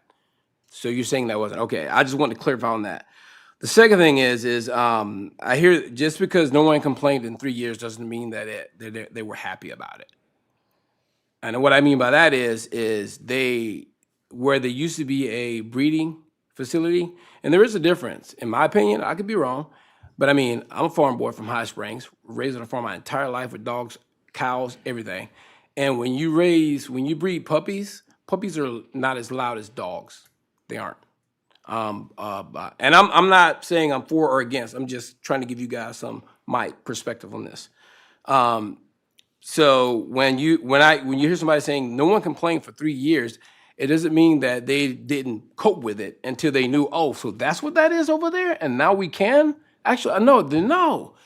I thought it was just a breeding. But now that I see that there's signs coming up and that it's an actual business, then I'm not cool with that. If that's the situation, if that's the case. I mean, for me, that's understandable. Just because no one complained does not mean that honestly no one that they didn't like it. But anyways, so I'm with that one now. I heard someone say that that they couldn't enjoy their vacation because They couldn't go away on their. They couldn't go away and enjoy vacation without. Didn't have someplace to Didn't have a put place them. to put them. Yeah, yeah. Look on the other side of the fence. That's what I do up here, for instance. I look at the neighbors. Are they able to enjoy their day after work? No. Are they able to enjoy their day after work? And put yourselves in those shoes. I understand. I hear Coleman over there with Angus cows and whatnot, but I'm gonna be honest with you. Angus cows are like loud, but you know, Trip Northfleet has like, I don't know how many cows out in that field. And you stand out there, you won't hear not one yet. You won't hear one. So it's a matter of when it happens. Dogs, on the other hand, unfamiliar with each other, that's a sound. That is a sound. You being in a resident and your neighbor next door, dogs are barking in their backyard, that's also a different sound. That could be 1, 2, 3, or 4, or 5, but when you're in your house and the sound from your house insulating that sound, or you going on your porch. So changing of condition, in my opinion, is like, you know, like subdivisions is what we have. I don't mean to go down a rabbit hole here and talk, but like there's certain things that we can do when it comes to a subdivision coming up against you, like, oh, this is gonna change my whole life. We can put set criterias, which is what we can do right now. Someone said no one tried talking. I was under the impression that somebody actually tried to talk. Tried to come to a solution from when they came up here and tried to like talk about this from the beginning. Yes, the neighbors. Yes. My understanding is that they came up and said we tried to talk, one didn't because of where it was at, legalities or whatnot. And then the 300 feet setback, is that from the house or the structure or the property line? I mean, I understand that's negotiable. But I think if it's 300 feet from the structure to the kennel, I think that's way too, that's just my opinion. If that's where that was. The 300 we were talking about was from kennel to residential structure, any residential structure. So technically the property line? No. I mean, because if you, yeah. Because I can build my house right up on the property line. That's why I said it didn't kind of make sense to me. Because structure, you know, I don't know, whatever. We can talk about that later. So I just think in this situation, there's a level of courtesy. And I do think that there can be a solution that we can come to where everybody could be happy. I just don't think it should be one of those things where it's like, hey, it is what it is, it's not. And for the record, I'm straightforward, for the record, if when they said, hey, look, they tried to come and do the right thing would have been stop the production until we figured it out. That's in my opinion. That would have been the right thing. I get it. That means everybody here that has dogs, you would have had to have like looked for another place.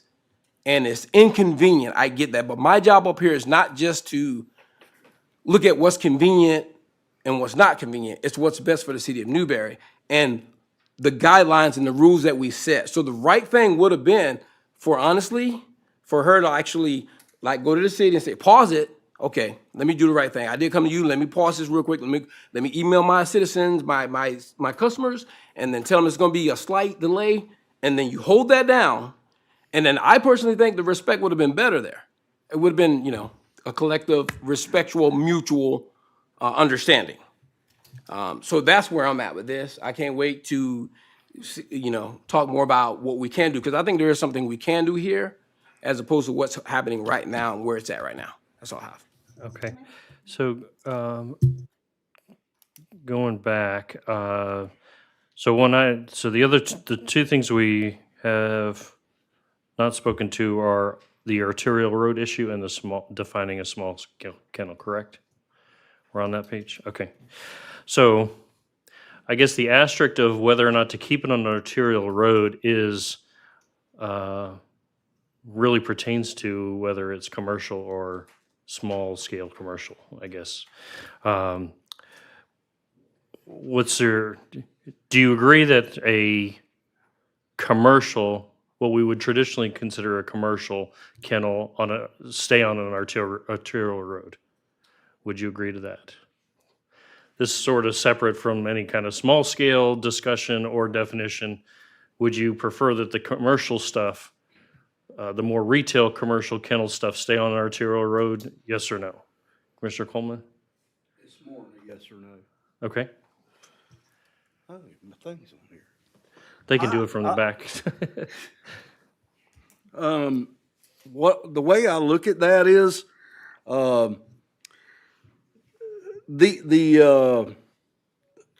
everybody that runs a agricultural business has an arterial road. Did I say that right? Arterial. So I think that's null and void, because, I mean, if you go to Bass over there, he's got, there's 25 different arterial roads. So I think it's. I would basically just say it would be like, do you want to keep those on 27, 41, and 26? No. No, that's not. No. No, the No, you don't commercial, want- the commercial ones, he's asking if the commercial ones you Not want to the keep small on, rule.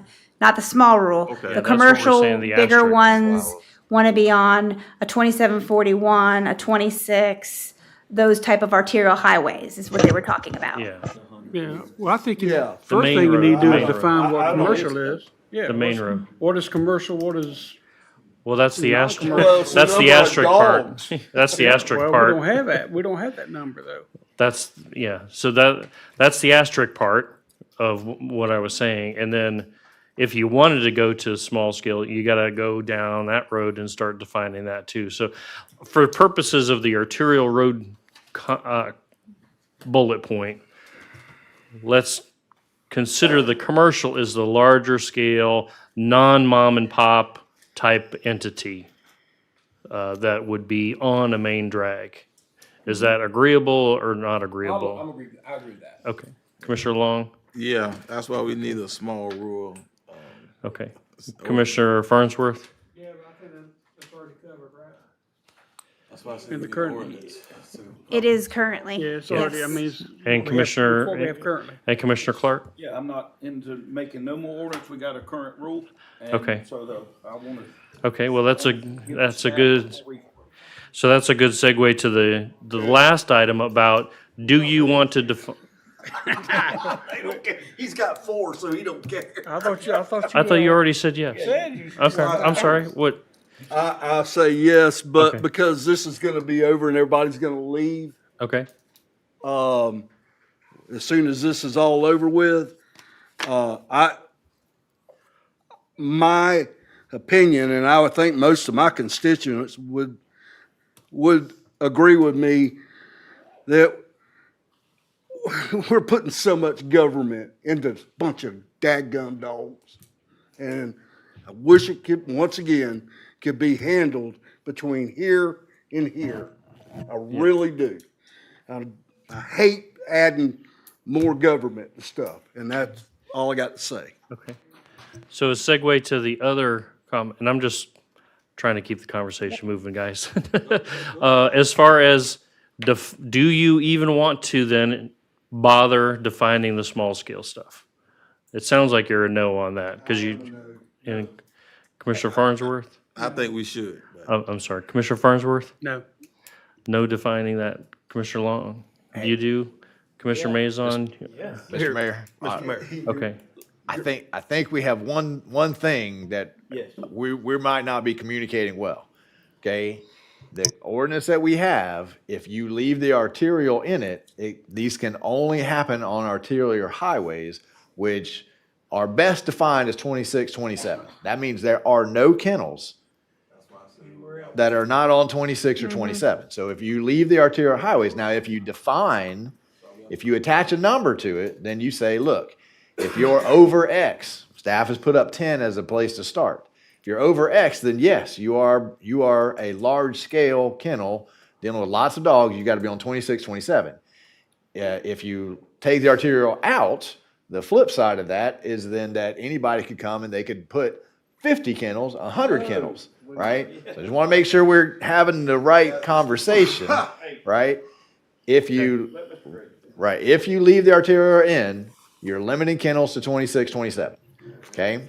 I think, and the reason why I think this conversation is hard is because when we asked at the very beginning, right, where did the arterial road come from? The idea was, well, when you've got 50 to 100 animals, you want them in a commercial area away from residents. I actually not sure I agree with that either, but I understand the logic. right? But right now, if you leave the arterial in, all kennels, doesn't matter the size, 26, 27.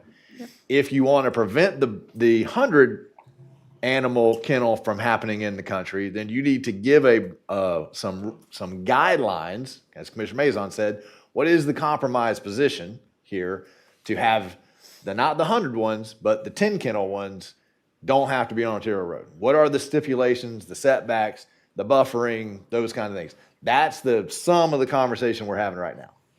Thank you, So Mr. Mayor. Commissioner Clark give you another second. Come on up. I respectfully disagree with that. So just so we're understanding, I gave you an extra minute before, so don't belabor too long. Sure. There is another way. There is a section in your existing code that allows commercial kennels that this would fall under in rural agricultural area on non-arterial highways. It is section 445, and specifically it's item 10. That's the one that would allow you gentlemen, this commission, to grant a special exception. Item 10 is section 445. So it does exist. All right, thank you. There is an avenue. Okay. Let me, Commissioner Clark? so another thing And is, we'll go to Commissioner Coleman. we're directing staff tonight. This ain't a voting on this yes or no. This is giving staff some more direction. That's right. But we have got to look, because out here in the country, there are several of these. And if we do not put in some kind of grandfather, or we don't do something that allows certain things to happen, we really don't know who we're gonna affect. Are we gonna send code enforcement out to search the woods and get a call that people that don't have business license? Well, hang on. That's what I'm saying. But there's plenty of them out there. I do not use Mutt Hut. I use one on 30th Avenue. And they've been there dancing dogs, been there forever. But if we start this rolling up and then start shutting down things, there's more people here that are gonna lose than this family and this family. There's a ton more people out here, and there's been no complaints, as far as I know, code enforcement sitting right here, from the other people that own these businesses. So we really need to be thinking, we need to give some direction. We ought to have a workshop so we can sit and think long and hard on all of this prior to making a vote. That's my opinion. Commissioner Coleman, you were next. Somebody tell me what 445 item 10 that we could do a special. I just want to know. That's our ag section of our code, our agriculture section of our code that allows for commercial kennels, veterinary clinics, and I'll get the word right. Veterinary and small animal boarding facilities. That is the 4.2.41, but you have to go to your ag section first. And that's number 10, which is commercial kennels, veterinary clinics, and animal shelters. So when you go to the actual 4.2.41, it drops the animal shelter and adds small animal boarding facilities. So that's just some of the Scrivener stuff we're talking about. So That's why we got to clarify this. That's correct. Got to clarify this. And so it says the 10 for the ag, under ag as a special exception, is commercial kennels, veterinary clinics, and animal shelters, not small animal, provided that no runs or open air structures used for housing of animals shall be located within 300 feet of any lot line. Commercial kennels, veterinary clinics, and animal shelters, not small animal boarding facilities, meeting the criteria outlined in 4.2.41, which I just mentioned, may be located within 50 feet of any adjacent property line. Then you go to that code section, and they completely change the names on it and now start calling shelters small animal boarding facilities. So this is a clear indication that we need to change some things. Yeah, there's got to be something done there. And I appreciate the resident bringing the question up because I've said it here multiple times that we have conflicting areas of the code, but that helped cement what we mean when we say the code right now is very confusing, is very conflicting. But again, the guiding question here has nothing to do with the specific. It's, is there a community need for this? Commissioner Clark just said he uses one as well, right? If the answer to that is yes, well then there should be a carve out inside this to allow that to happen. If the answer to that is no, then we can get back to this young woman who said, I'd rather you be talking about roadways tonight than this, and we can talk about dentists, and we can talk about, food companies that have really good guacamole. So the answer is there is no market for this. Well, this could be a very short conversation. The answer is yes. Then we got to get into what is the compromise position? How many kennels? What's the 300 feet, 250 feet? We got to get into the details to give staff, because we have had 3 meetings about this. We've had a public zoning. Yeah. I'm ready to bring it home. So what I was hearing before was the 3 of y'all weren't really interested, and you 2 were interested. I think they're interested now. I think they were misunderstood. I misunderstood. Yeah. Okay. Do you want to go, maybe, I would say we take this up at another meeting, defining the actual small scale type of stuff. Do you want to do that? Yes, let's have a workshop. Okay. Commissioner Farnsworth? I'm okay with it. Okay. Commissioner Long? Absolutely not, Commissioner. We can have a workshop if you want to. I don't know that staff has anything else to say about this issue. So I think at this point, it's up to the commission about what the compromise is. Is the sentiment up here that you want a compromise and that we're unclear about what the compromise is? Or is the sentiment up here that we are unsure about what the compromise is? Because I think staff is ready to bring this issue home. I think staff all can these be folks have direct. come out. We can direct staff in clarifying in that code a lot better than what it is. There is a need. And there's a need for it, There is a and need. And there's one last thing, y'all could come on out there to Half Moon Pond and us 4 will sit down, and I bet we could make this work. But you know what? I know that ain't government, so. If there's a need, where are we on Yeah. the number of kennels? Staff has thrown 10 as a starting point. We go with 10. 10 kennels or less. 10 dogs, 10 dogs. not kennels.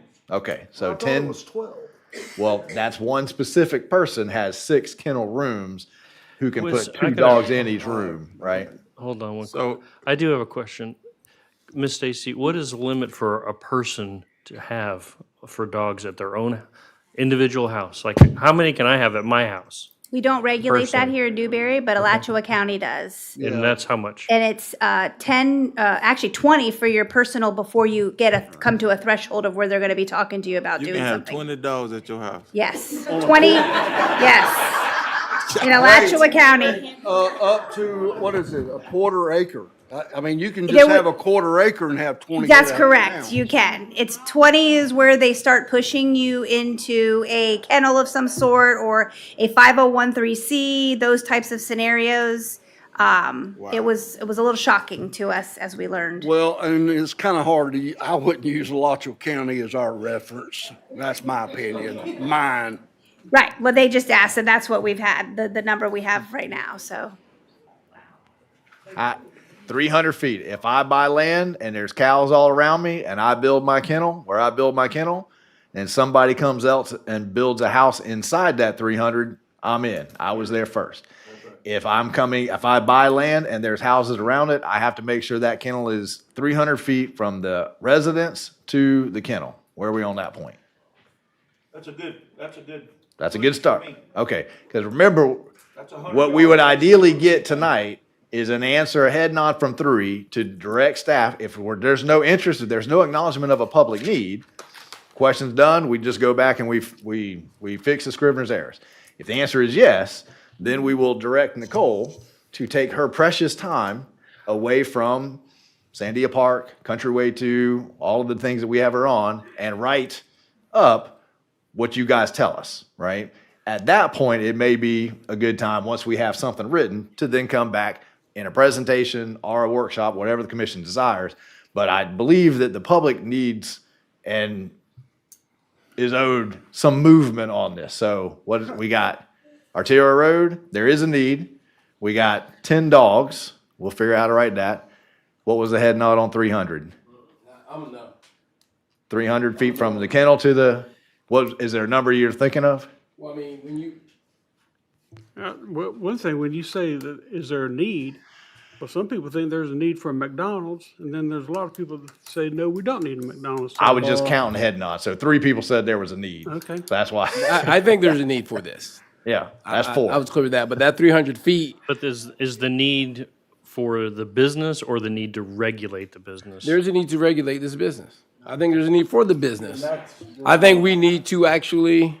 Well, to me, it's not necessarily regulating the business, it's regulating the code. Clarity. That's right. The Clarity. code is what we focus on, not the But, business.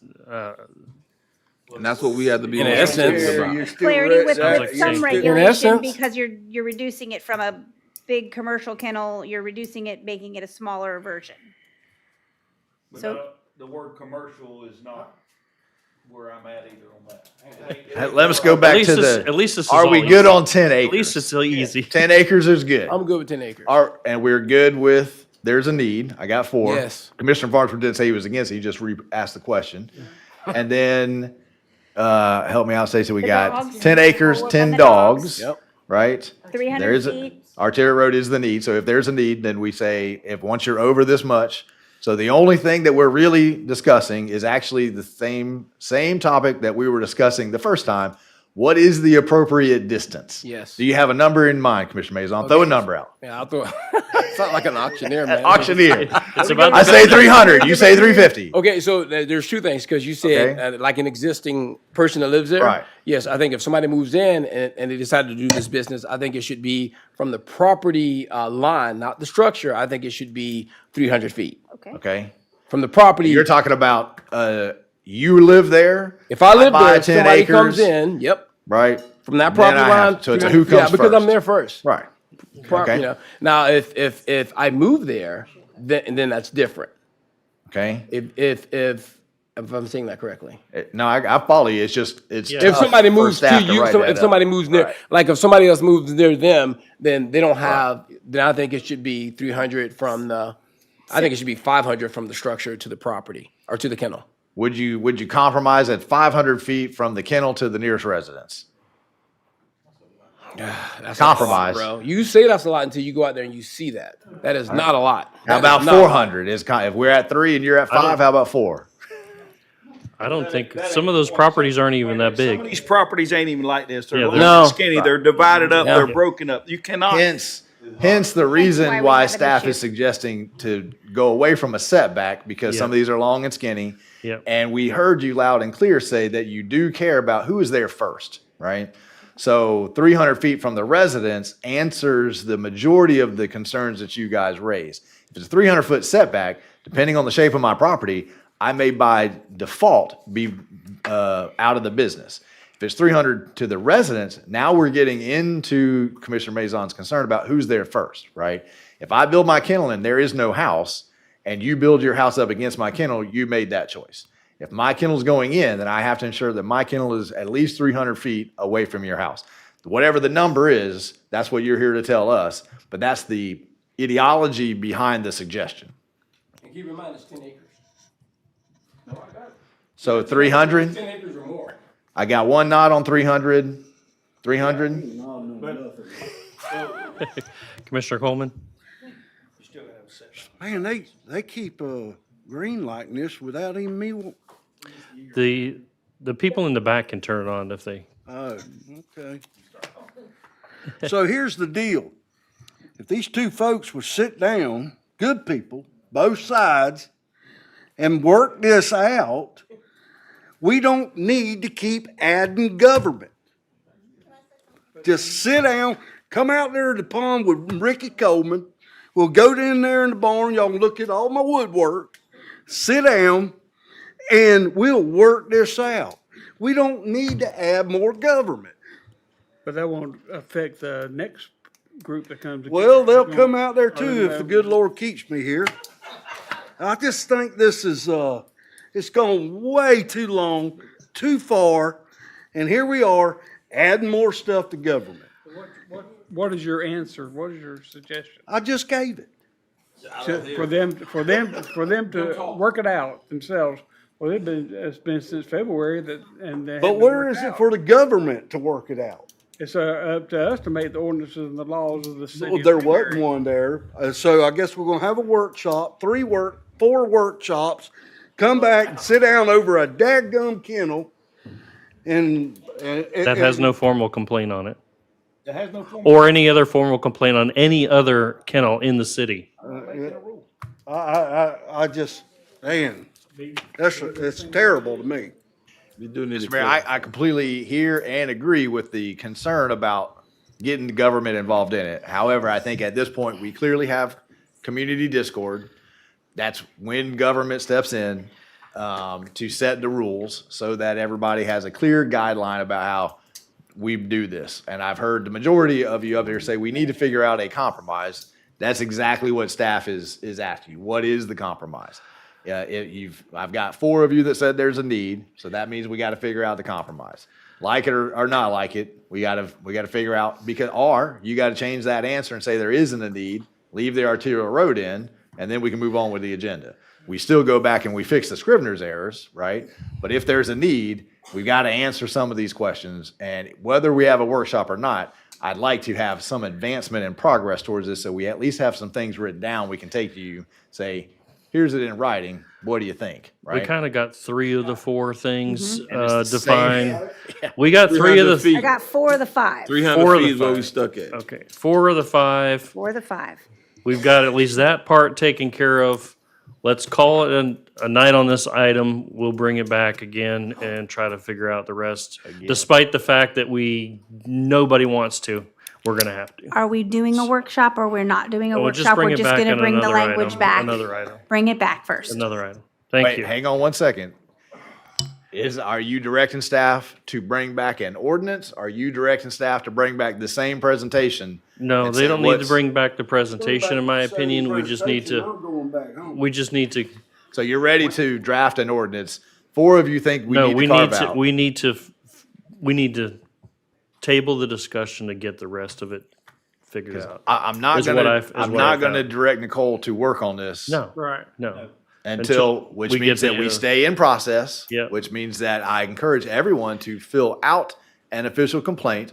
That complaint will be put in a file, and as soon as the commission makes up its mind, depending on how it makes up its mind, staff will be ready to address it. Yeah, But I I'm don't not think we- spending legal time. No. Until we agree with that? Yes. Commissioner Coleman? What I think is, Commissioner Farnsworth? yes, sir. What I think is the staff should have a questionnaire for each commissioner and we can fill it out. And instead of us up here talking back and forth and over each other and arguing about specific little things, you can find out whatever point you need to, definition on. Give us the questionnaire and each commissioner can fill it out.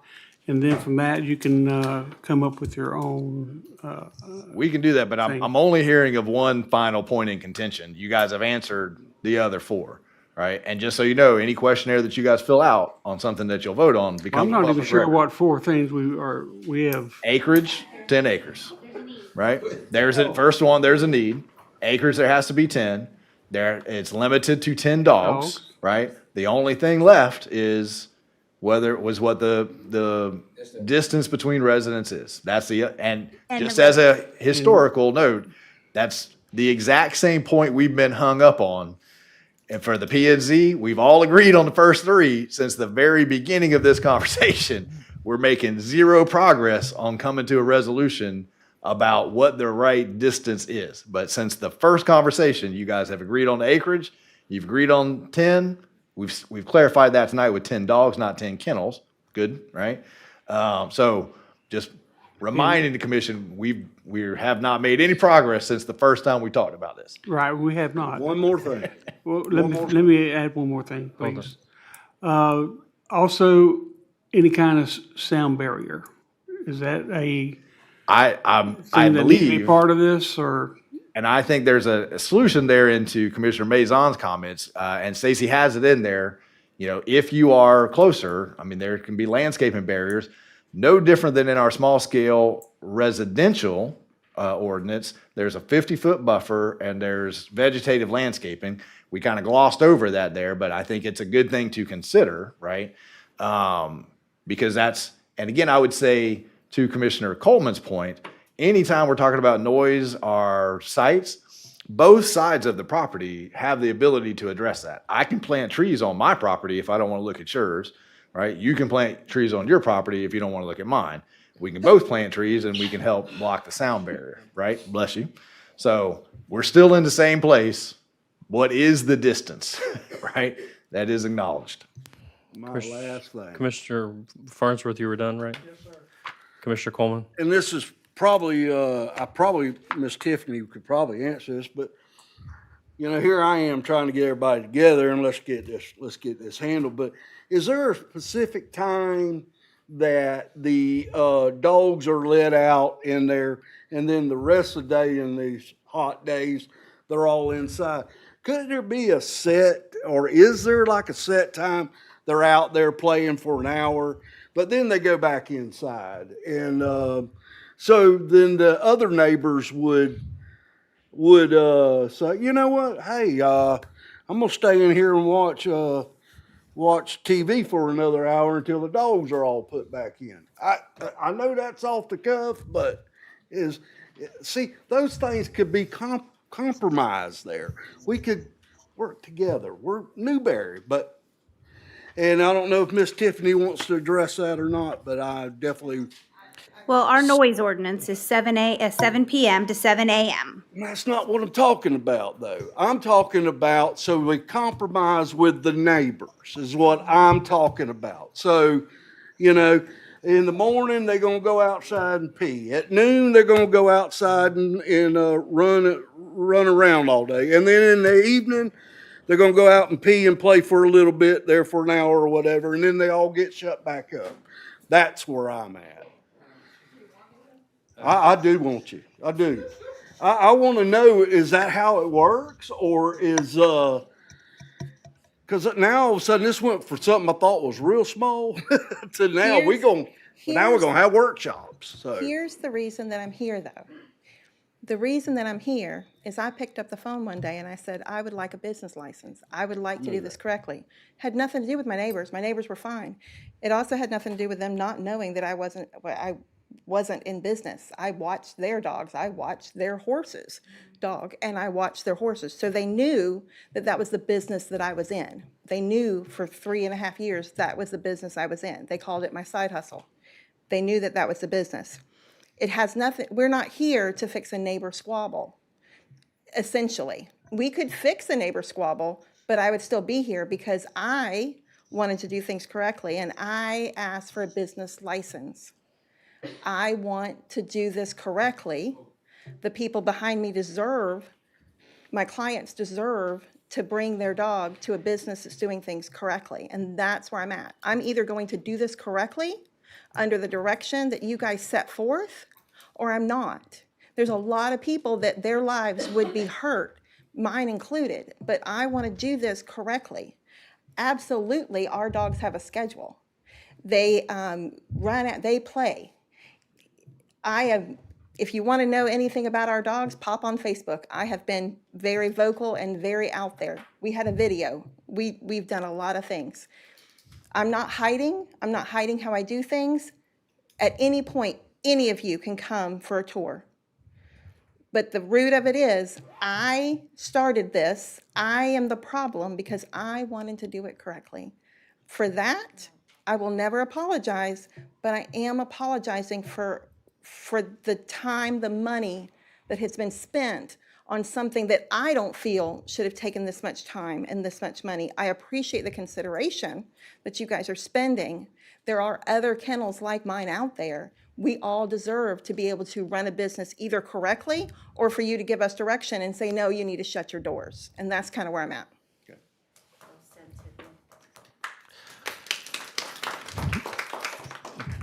Mr. Mayor, before we move on, I just wanted to remind, and Jessica's here, I believe the P&Z's recommendation for the setback was 25 feet, 50 feet? I don't remember. 50? So the P&Z's number was 50. I would love to recall what we discussed on February 2nd. Right now, I want to choose my words because I'm really upset. First off, I want to make it known that after this discussion was made on 2nd of February, I did let Stacy know and the city know that I would not be able to vote on this item, not just because I personally use the services, but because they are my clients. And I actually have integrity. So for Mr. Gregg back there, I know the definition. Maybe you should look it up. Second, when it comes to the 50 yards, yes, we provided all these things. I would suggest that every single commission member there actually go and watch the meeting again, because that's the whole purpose of the PZ. We spend hours reading, taking away from our families to make your jobs easier. Now do yours. So we're, do you want to beat around the distance or not? I'm ready to make a discussion on the I'm distance. at the 300 from the building to the building. I mean, we don't I need don't to know keep what the this- P and Z did, which I hear them, Yeah. but they don't make my mind up. The Right. P and, I vote what I vote. They're there for guidance. I vote what I say. Understood. But what I'm telling you is I'm 300 feet from any structure to another neighbor's house. That's over 100 yards. That's a long ways. Like I said, I have them in my neighborhood, and they're further than that, and I still hear them. The property line is a setback that we could discuss with barriers. But right now, we have not gotten that far. Right. So we could definitely do this, because every land is going to be different. Every piece of property is cut different. They're deep, they're long, they're wide, whatever. Yeah. So we do need to put, if we're gonna do anything, we set some barriers, or some setbacks.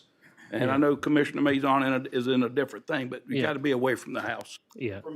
I literally see this as like another 2-hour conversation to try to get all those nuances in there to me, this is a solution looking for a problem. I don't really even think it's a problem. We don't have any formal complaints. So, Original, Scribner's errors in the plans Yeah. on that. So I would say we're we're one commissioner away from bringing this back. And this may not be a 5-0 vote, but I think at some point in time, we just got to make a decision and move on. So we're in agreement on 3. We're in agreement that we should go to the code and we should carve out an area for this to go. We're agreed on the 3. We are only, so what about this, Mr. Mayor? How about we go ahead and begin working? We leave that one section blank. What is the right foot, right? And when we come back, we have a pointed conversation focused solely on what is the right distance that should be there, right? But that way we make some advancement on 99.5% of this conversation. And then we come back and we say, here's everything that you Yeah. said, right? I'm fine with that. I just don't think it's going to be restricted to a distance conversation when it does come back. And that's just. But I think we need to get my something thinking. done. I mean, we've been talking about this too long, and we need to kind of get the ball rolling on this. Commissioner Maison? Can I make a suggestion? I like Coleman's ordeal. Are we able to do a real quick workshop? Let this be the example. Get the 2 neighbors in the room and compromise this. But Tony, you missed her statement when you was out. This is about a code, not necessarily about them. No, we're making a code. What do you mean? Help me understand. So basically, what we're gonna do is, we're gonna set up a workshop and then work on a code, correct? So what would be the difference in adding them to that meeting that we have, or a workshop that we have, hear them out, come to a conclusion, set the code? What's the difference? I think they're welcome to come, but I don't think Them that we coming, can ask them to Not be the details involved. we focused on right now. Us But it's- focused on is, we just about focus on the code and what we can do within that business. That's what we really worried about. Yeah, I agree. You're getting personal once you bring them in. Yeah, that's not what we're trying to do. We're not trying to make this a prolonged process. Start making it look like you're just doing it for one certain business instead of the whole. I get that. I get all that. I'm fine with the 500 feet, whatever it is, from building to building. He's saying 500. Okay, he's at 5. I got 2 at 3. But what that says to me is that we have agreement on this. Yes. We're just going to come back and we'll debate that point. And at some point in time, the mayor's going to call the question and y'all are just going to vote. That's it. And the vote will go the way the vote goes.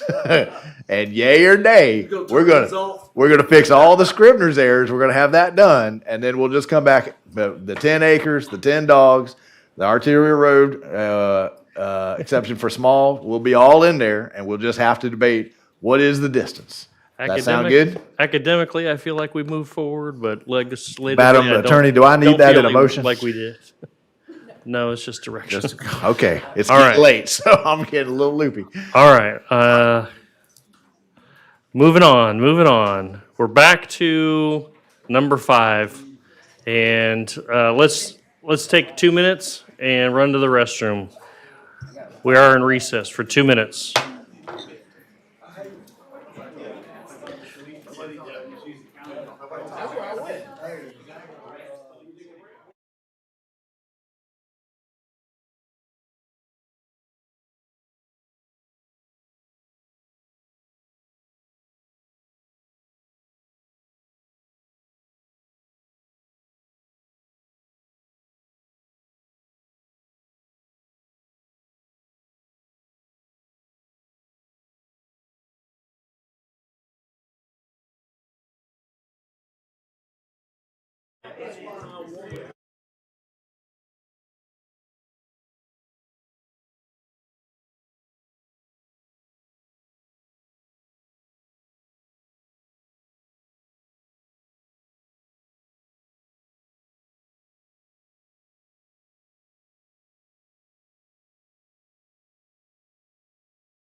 Commissioner Maison, Let's get Commissioner this, Farnsworth, if you're in the lobby, please make your way to the commission Party chamber. restarted here on preliminary fire assessment rate.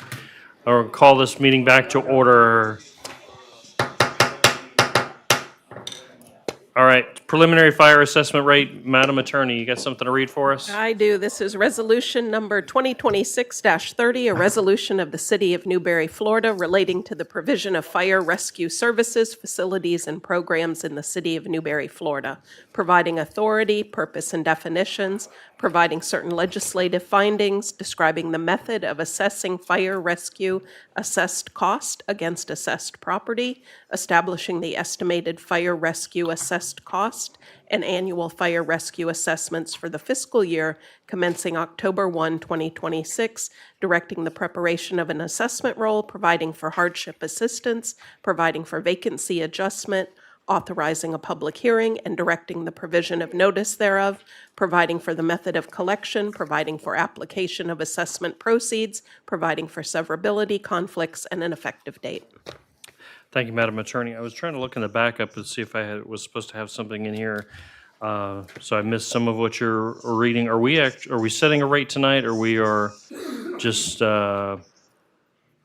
putting out notification? Mr. Mayor, what we're asking the commission to vote on tonight is setting the preliminary cap for the trim notices. So this is the highest rate that the commission can assess for the current fiscal year. As the commission's aware, typically we've had more budget workshops by this time, so we've been able to discuss this. Unfortunately, due to the state's budget process, we're a little bit behind.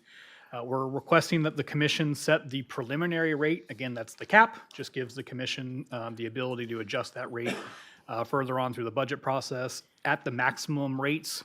That is $419 per residential unit, 47 cents per square foot for commercial, 13 cents per square foot for industrial warehouse, and 42 cents for institutional. Again, when we get through our budget workshops, we'll discuss the fire assessment rate that the commission wishes to adopt in more detail, and we'll come back at the second meeting in August for the commission to set the actual fire assessment for fiscal year 2027. Okay, so the actual number will be set in August. This is the max. And correct me if I'm wrong, this is pretty black and white based on the legally defensive position we have from our consultant and assessment, correct? Correct. This is based off of the study you had done last year. Okay, so the max is black and white, it's 419. What's the pleasure of the board? Motion. Second. Commissioner Maison on the motion, Commissioner Long on the second. Is there any discussion? I think. Commissioner Coleman? Just wanting to know what it is presently. I couldn't remember. 300 even? $300 for residential. All right, thank you. 300 for residential. Any other discussion? Any from the public? Seeing none. Commissioner Farnsworth, you were out of the room. We were discussing the max fire assessment rate, which is $419 per our legally defensible assessment that was done in study last year. So we were at discussion on that. Did you have any discussion? Okay. All those in favor signify by saying aye. All those opposed, same sign. No.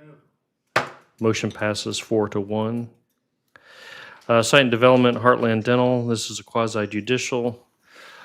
So we're entering a quasi-judicial procedure. This means that the commission will stop being a legislative body and become a judicial board, which means that we have to have and follow certain rules that adhere to a different standard of decision-making.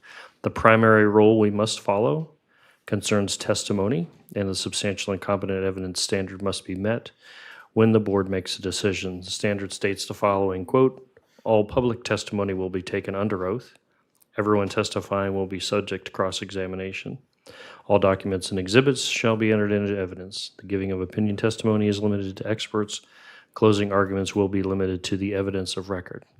Madam Attorney, would you please read into the record the ordinance resolution by title only?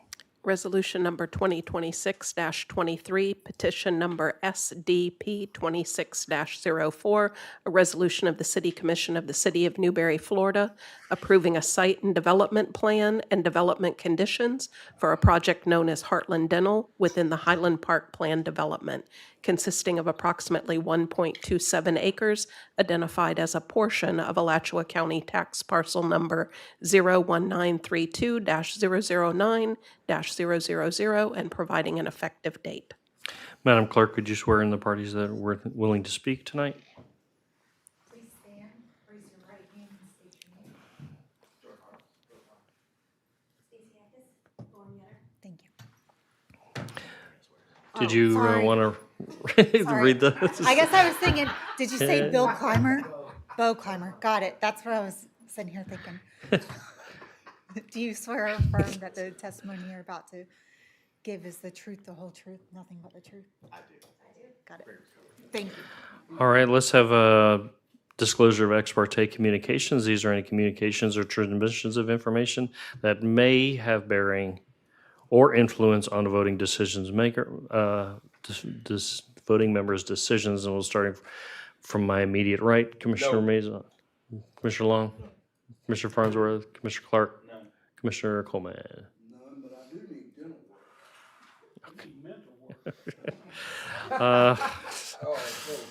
All right, well, let's go ahead and move forward with the presentations. Staff will be first. Ms. Yetter, you have the floor.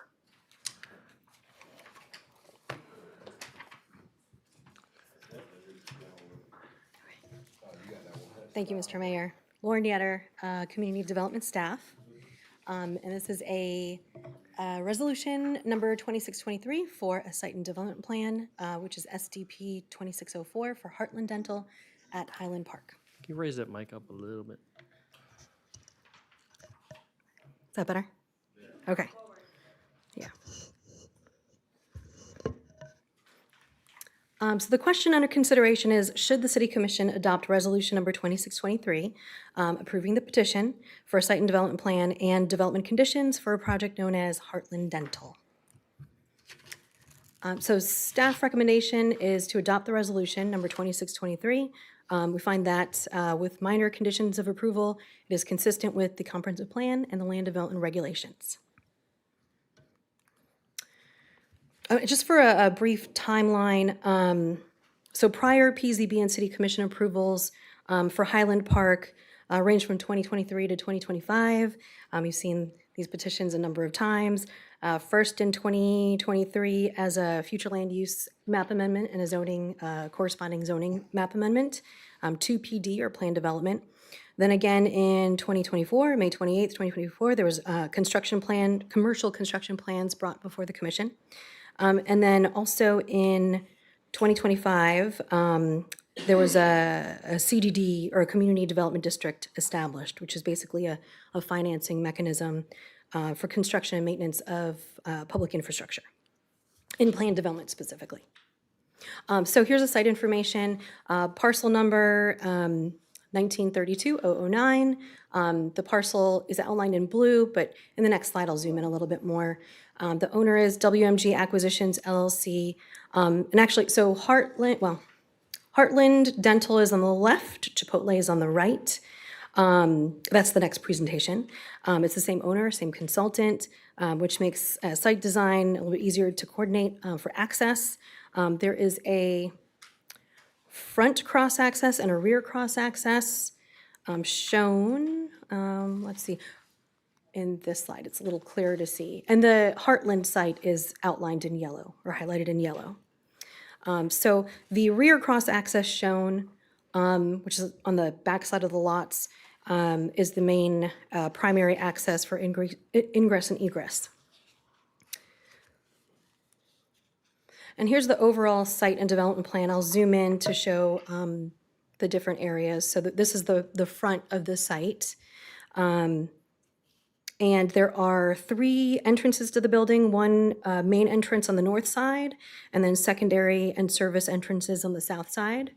There's a 15-foot front landscape buffer. This is the back side of the lot, and so there's stormwater.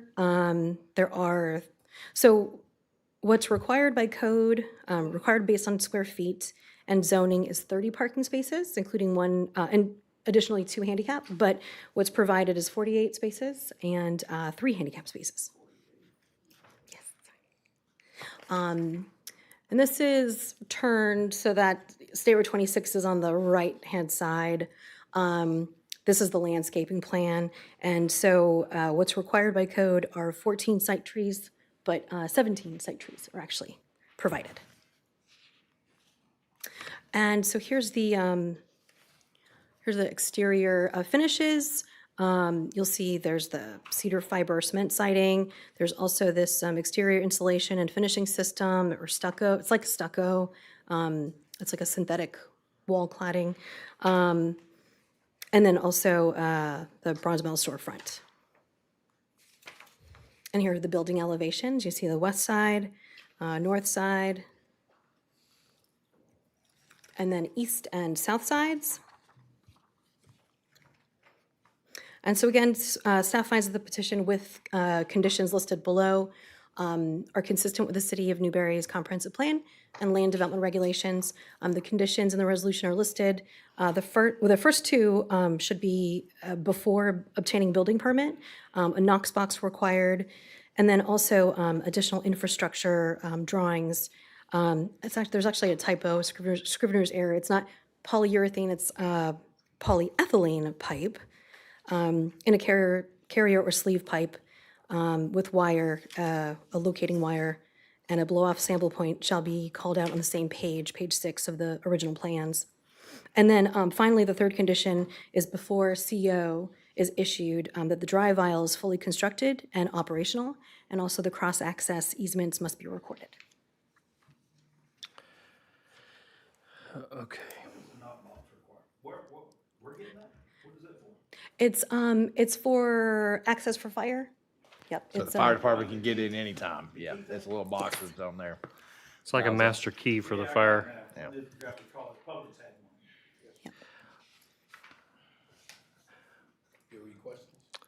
We're not to that part yet. That's all you got, right? Yes. Okay, applicant? Do you have any presentation? Okay. All right, do you have anything you wanted to refute or cross-examine? Okay. Any public comment?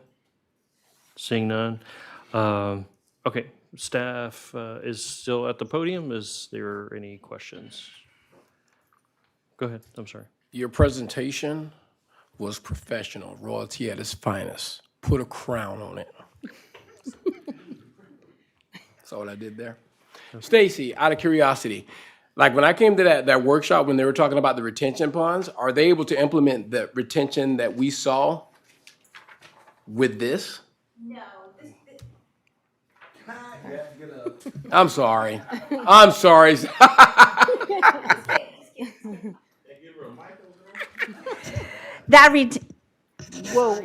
Sorry.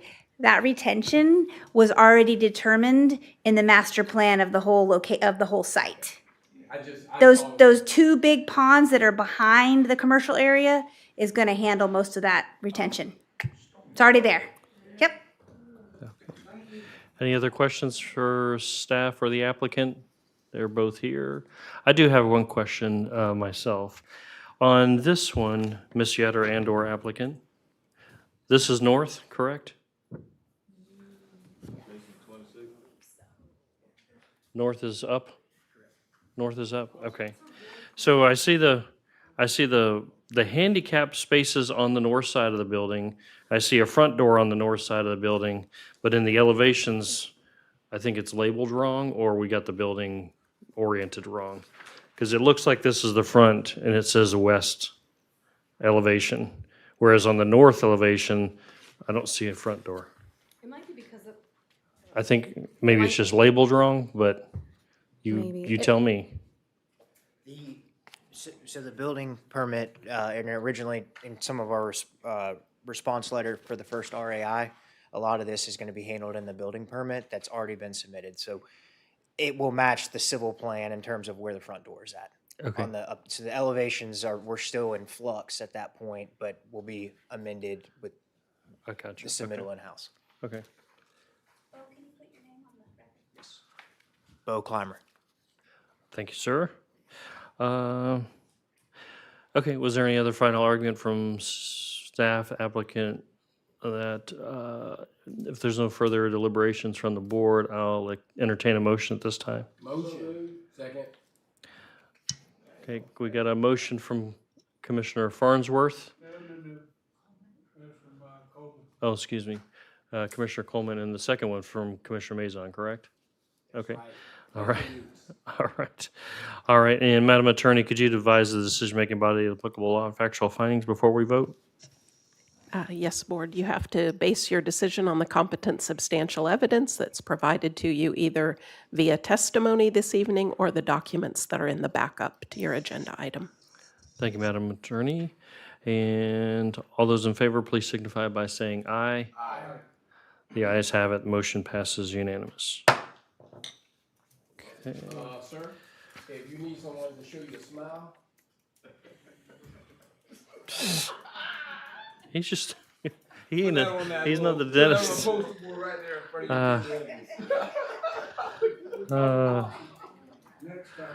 Put in whites. All right, the former number 7. Site and development plan, the special exception for outdoor dining for Chipotle. Hold on. Do I have this out of order? Oh, it's all combined. Site and development plan plus the special exception for outdoor dining. I apologize. This is also quasi judicial. Nobody new has entered into the room. And as long as we have no changes, I believe we can just proceed directly to staff overview, correct? I will read the resolution into the record. Okay. Resolution number 2026-24, petition number SE 2601, and petition number SDP 26-03. A resolution of the City Commission of the City of Newberry, Florida, approving a site and development plan and development conditions for a project known as Chipotle within the Highland Park Plan Development, consisting of approximately 1.16 acres, identified as a portion of Alachua County tax parcel number 01932-009-000, and approving a special exception for open-air dining ancillary to the project and providing an effective date. All right, Ms. Yetter, I have you leading this one as well. Come on down. Staff overview. Yes, thank you, Mr. Mayor. Well, actually, let me just put on the record any ex parte communication. Commissioner or Board Member Coleman? None. Board Member Clark? None. Farnsworth? None. Long? None. Board Member Mazon, finally. Nada. And I do not either. Please proceed, sorry. Thank you. So this is resolution number 2624, which is for both petitions, the Site and Development Plan, SDP 2603, and also the Special Exception Petition 2601 for Chipotle at Highland Park. The Commission will actually hear next a proposal for eliminating from our code outdoor dining as a special exception, but the applicant wanted to proceed with this special exception application as the SDP and the SE, the two petitions only really need one hearing, and eliminating outdoor dining from code will require 2 hearings. So just a little background. So the question under consideration is, should the City Commission adopt the resolution approving the petition for the Site and Development Plan and for the special exception for Chipotle? So staff recommendation is to adopt resolution. We find the petitions with conditions of approval consistent with the comprehensive plan and with the land development regulations. So here's some site information, and the same, this is in Highland Park, so the same PZB and City Commission approvals from the last several years pertain to this subject area. So let's see that. The part of the parcel is outlined in blue. I'll zoom in again. It's the same parcel number, 1932-009. Again, the same owner, same consultant. Again, the future land use and zoning are both planned development, or PD. 1.16 acres is this part of the site. It's currently vacant commercial, and of course, proposed use is a 2,400 square foot fast food restaurant with ancillary outdoor dining, and also a digital pickup drive-through window. That's cool. That's cool. Yes. Yes, like a mobile order window. Yes.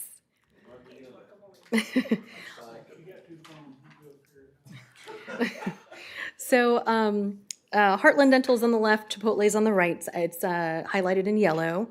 Again, same owner, same consultant. So the sites were designed together to coordinate access. Still front and rear cross access are shown with the ingress and egress for the primary access at the back part. This is the overall site development plan with the outdoor dining sort of highlighted in red, but I'll zoom in so you can see a little bit better. And so this is the front part of the parcel. This also has 3 building entries. On the north side is the front. On the west side is a second entrance, and then the surface entrance is on the south side. For this landscaping, there were 8 site trees required. That's by like linear feet of frontage, but 13 are actually proposed by the applicant. And this is the back part of the parcel. There are, let's see, because of the square feet and because of the zoning, at least 20 parking spaces are required with 1 additional handicap space. But what's proposed is 33 parking spaces plus an additional 2 handicap spaces provided. And then this is sort of the gray area in the middle is the outdoor dining. The site plan, it's for 60 seats, 40 which are interior and 20 which are exterior, or for that outdoor dining area. And then here are the building elevations. You can see the north side, south, and west. That's the east elevation. There's the drive-through pickup window. So it is not a window for ordering. It is only a window for picking up. I don't think I have it in this presentation, but the materials are include like a thin brick, like I guess sort of a facade or a veneer, and then also the same or similar exterior insulation finishing system, and also metal. And those were the colors. To go back. And so again, staff finds the petitions and the conditions, the one condition listed below, consistent with the City of Newberry's comprehensive plan and land development regulations. The one condition listed is that the drive aisle, before issuing the CO, the drive aisle should be fully constructed and operational, and cross-access easement must be recorded. Okay. Does the applicant have a presentation? No, sir? Okay. All right, and I don't see any public here for public comment. And does the applicant wish to refute or cross-examine anything presented by staff? So you're all on the same page about that? Okay, and does anybody from the dais or the board have any questions of staff or the applicant at this time? I'm ready to stick a fork in the rice and steak and get it moving. Is that none? Hearing none? Madam Attorney, could you advise the board of the decision-making board of the factual finding and applicable law, please? Yes, just as stated before, base your decision on the competent substantial evidence provided to you. If there's no further deliberation, what is the pleasure of the board? Commissioner Long and Commissioner Clark on the second. And we are entertaining 2 pieces of one resolution, the SDP plus the SE. And that's the agreement on the motion, understood? Okay, all right. There's no further deliberation from the board. All those in favor signify by saying aye. Chipotle. Aye. The ayes have it, unanimous. 5-0. Okay, next item is a text amendment for the first reading, ordinance 26-26 for the removal of the actual outdoor dining as special exception. Madam Attorney. This is ordinance number 2026-26, petition number LDR 26-20, an ordinance of the City of Newberry, Florida, amending the text of the Code of Ordinances related to the regulation of outdoor dining / open-air restaurants and open-sided / freestanding commercial pavilions, providing for codification and correction, providing a severability clause, providing a repealing clause, and providing directions to the clerk and an effective date. Thank you, Madam Attorney. And I'll remind the board that we now will revert back to a legislative body. And Ms. Yetter was listed on here, but I see you are at the podium. I am. Ms. Hectus, you have the floor. Good evening again. So it's ironic that you just heard the Chipotle that was asking for a special exception for their outdoor dining. I know it's near and dear to your heart, and we're back. Here the PZB approved this, and we're moving forward to you to get approval to eliminate this requirement as a special exception for outdoor dining. We're Florida. We want to encourage folks. We don't want to have these commercial businesses have to keep coming in here all the time for these type of special exceptions. So we're removing regulation. Again, City Commission, should you decide, remove outdoor dining as a special exception in the commercial zoning districts. So we did that here, and I kind of explained what we did just a second ago. PZB unanimously was in favor of this. It's removing, like I said, one more layer of approval for the folks. And if it's a yes, it's approve ordinance 2026-26. Or you can deny it. I'm here for any questions. Second.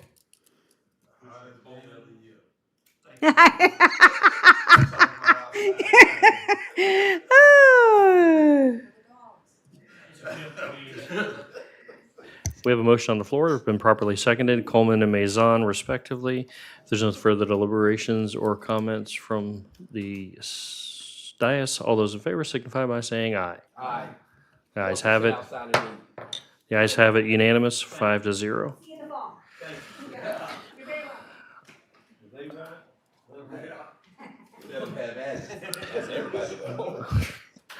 Right, Ms. Greta, it looks like you're leading us on a discussion for Community Development Department. And this is a resolution, so I'll read that into the record. It's resolution number 2026-20, a resolution of the City of Newberry, Florida, appointing a special magistrate for code enforcement matters, providing authorization and direction to the city manager, providing a severability clause, providing a repealing clause, and providing an effective date. Good evening, Mr. Mayor, Commissioners. Greta Moreau, Code Enforcement Officer for the City of Newberry. As requested by the Commission, staff are expanding the city's pool of qualified special magistrates. Before you this evening is a resolution for consideration to add Mr. Ryan Curtis, Attorney at Law, to the city's roster of qualified special magistrates. Mr. Curtis is a licensed attorney with experience in real estate law and legal proceedings. As a special magistrate, he would preside over code enforcement hearings, conduct quasi-judicial proceedings in accordance with Florida law and the City of Newberry's Code of Ordinances. Hear testimony and evidence presented by all parties and issue written orders and recommendations as authorized by the law.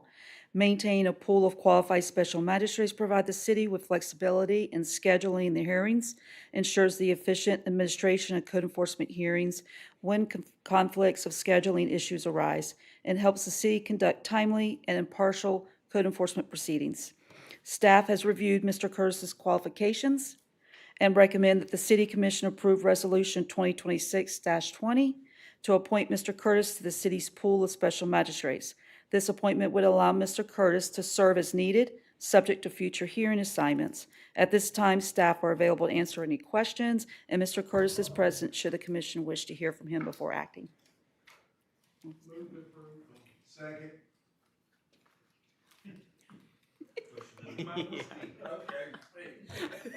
Hold on. All right, we have a motion on the floor from Commissioner Farnsworth and a second from Commissioner Coleman. Would you like the courtesy of at least having him introduce himself? This gentleman is the most genuine, deep-hearted Christian you'll ever meet in your life. And I guarantee you he's going to be very fair up there. I went out to the barn the other day. We hung out. So. Yeah. Wow. Thank you for coming here, Mr. Curtis. We appreciate your being interested in what we got going on here in our little neck of the woods. Well, thank you for having me. I've learned a lot in the 3 hours of listening in. I feel like I know all of you fairly well already. So I'm looking forward to working with you guys and helping you out. And if it can't get resolved at the barn, then we can deal with it here. So, oh yeah. I listen, despite what my wife says. So. Is there any other comments, questions from the board? Welcome. Thank you. I'm looking forward to it. Appreciate it. Thank you for Well, the it sounds opportunity. like you're going to get a favorable vote. All those in favor signify by saying aye. Aye. Motion passes unanimous. Thank you. You've been holding on to that one all night, haven't you? You don't do what we tell you to do, you need to come to the barn. All right, Resolution 2629, surplus and non-competitive disposition of property to the FDOT, and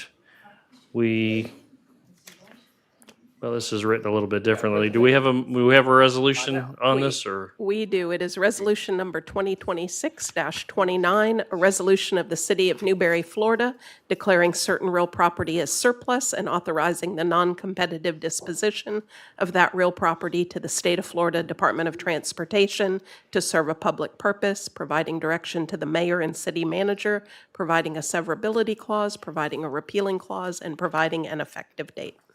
Thank you, Madam Attorney. Mr. Manager, you have the floor. Good evening, Mr. Mayor. So the property in question is just south of the city yard. It is a property that the city does not believe that we are in possession of. FDOT would like us to clarify that we are not claiming that we are in possession of it. That has been our position for quite some time. So FDOT is just making sure that we understand, or that we are putting it in paper. We have no claim to this. If they build the two-way pairs through that, we're not going to come back from them 10 years later and say, well, actually, a little piece of that belonged to us. We've answered this question about 9 years ago when we shut that road down, when the previous city manager shut that road down. This question came up. We determined at that point in time that we do not have a claim. FDOT is just asking us to put that into writing. That's the question in front of you tonight. Move to approve resolution 2026-29. Commissioner Farnsworth on the motion, Commissioner Farnsworth on the motion, Commissioner Clark on the second, if I said that correct. Any further discussion from the board or any questions of the city manager? Seeing none, all those in favor signify by saying aye. Aye. Motion passes unanimous. 5. We are not, because we don't own it. So. Who did own it? Should we get? I followed. I'm sorry. It's getting late. We're going to need a motion to extend here in a minute. I think we do collect tax property off it, but it's vacant property, so it's. Oh, that's right. Yeah. We'll send them a bill though. See what happens. I'm just going to stay here. Mr. Mayor, Dallas is going to do the next one, but it's a long walk back up to the dais. Okay, Madam Attorney, we have a resolution on number 12, an application to USDA. Resolution number 2026-32, a resolution of the City Commission of the City of Newberry, Florida, authorizing the city manager to make application to the U.S. Department of Agriculture, USDA Rural Business Development Grant, RBDG, program for funding business opportunity and business enterprise projects that serve rural areas, repealing all resolutions in conflict and providing an effective date. Thank you, Madam Attorney. Who's walking? You doing this from? Okay. Mr. Mayor, this is a resolution authorizing us to submit an application to the USDA for a grant project associated with the Ag Tech Park. We're requesting $48,000 in grant funding from the USDA with a match from the city of $17,000 to create the next step of our business plan for the Ag Tech Park. As the commission may remember, about 3 or 4 years ago, we got a first round of this funding that did the feasibility study for the Ag Tech Park, where a lot of what you're seeing at the Ag Tech Park came out of. And so this is the next phase of our Ag Tech Park process. Very good. Thank you, Mr. Lee. I publicly am disclosing that somebody asked me about this, and I believe I told them the city wasn't going to be spending any money. So publicly, I apologize. I made a mistake. I did not realize that there was a companion payment from the city, but that's defined as $17,000 on the record here. And with that, we could take a motion. Commissioner Clark on a motion, Commissioner Farnsworth on a second. Any other questions or comments? Any from the public? Seeing none, all those in favor signify by saying aye. Aye. Motion passes unanimous as well, Madam Clerk. All right, number 15, property acquisition, city manager, you have this one. All right, Mr. Mayor, I know it's getting late, but this is actually a fairly exciting opportunity that's come to the City Commission. As you know, the environmental park is almost built out, right? We have the wastewater treatment plant, the public works plant. We've got the yards out there. We have the opportunity in front of us tonight to add a little under 9 acres to the environmental park that's going to check a lot of boxes for a lot of the goals that the commission has set forth. So the question tonight is, should we exercise our option to purchase this property? Yes or no, right? The key points in this property is that it would be the opportunity for us to locate our regional fire training facility, which, remember, last year we got $500,000 in appropriations.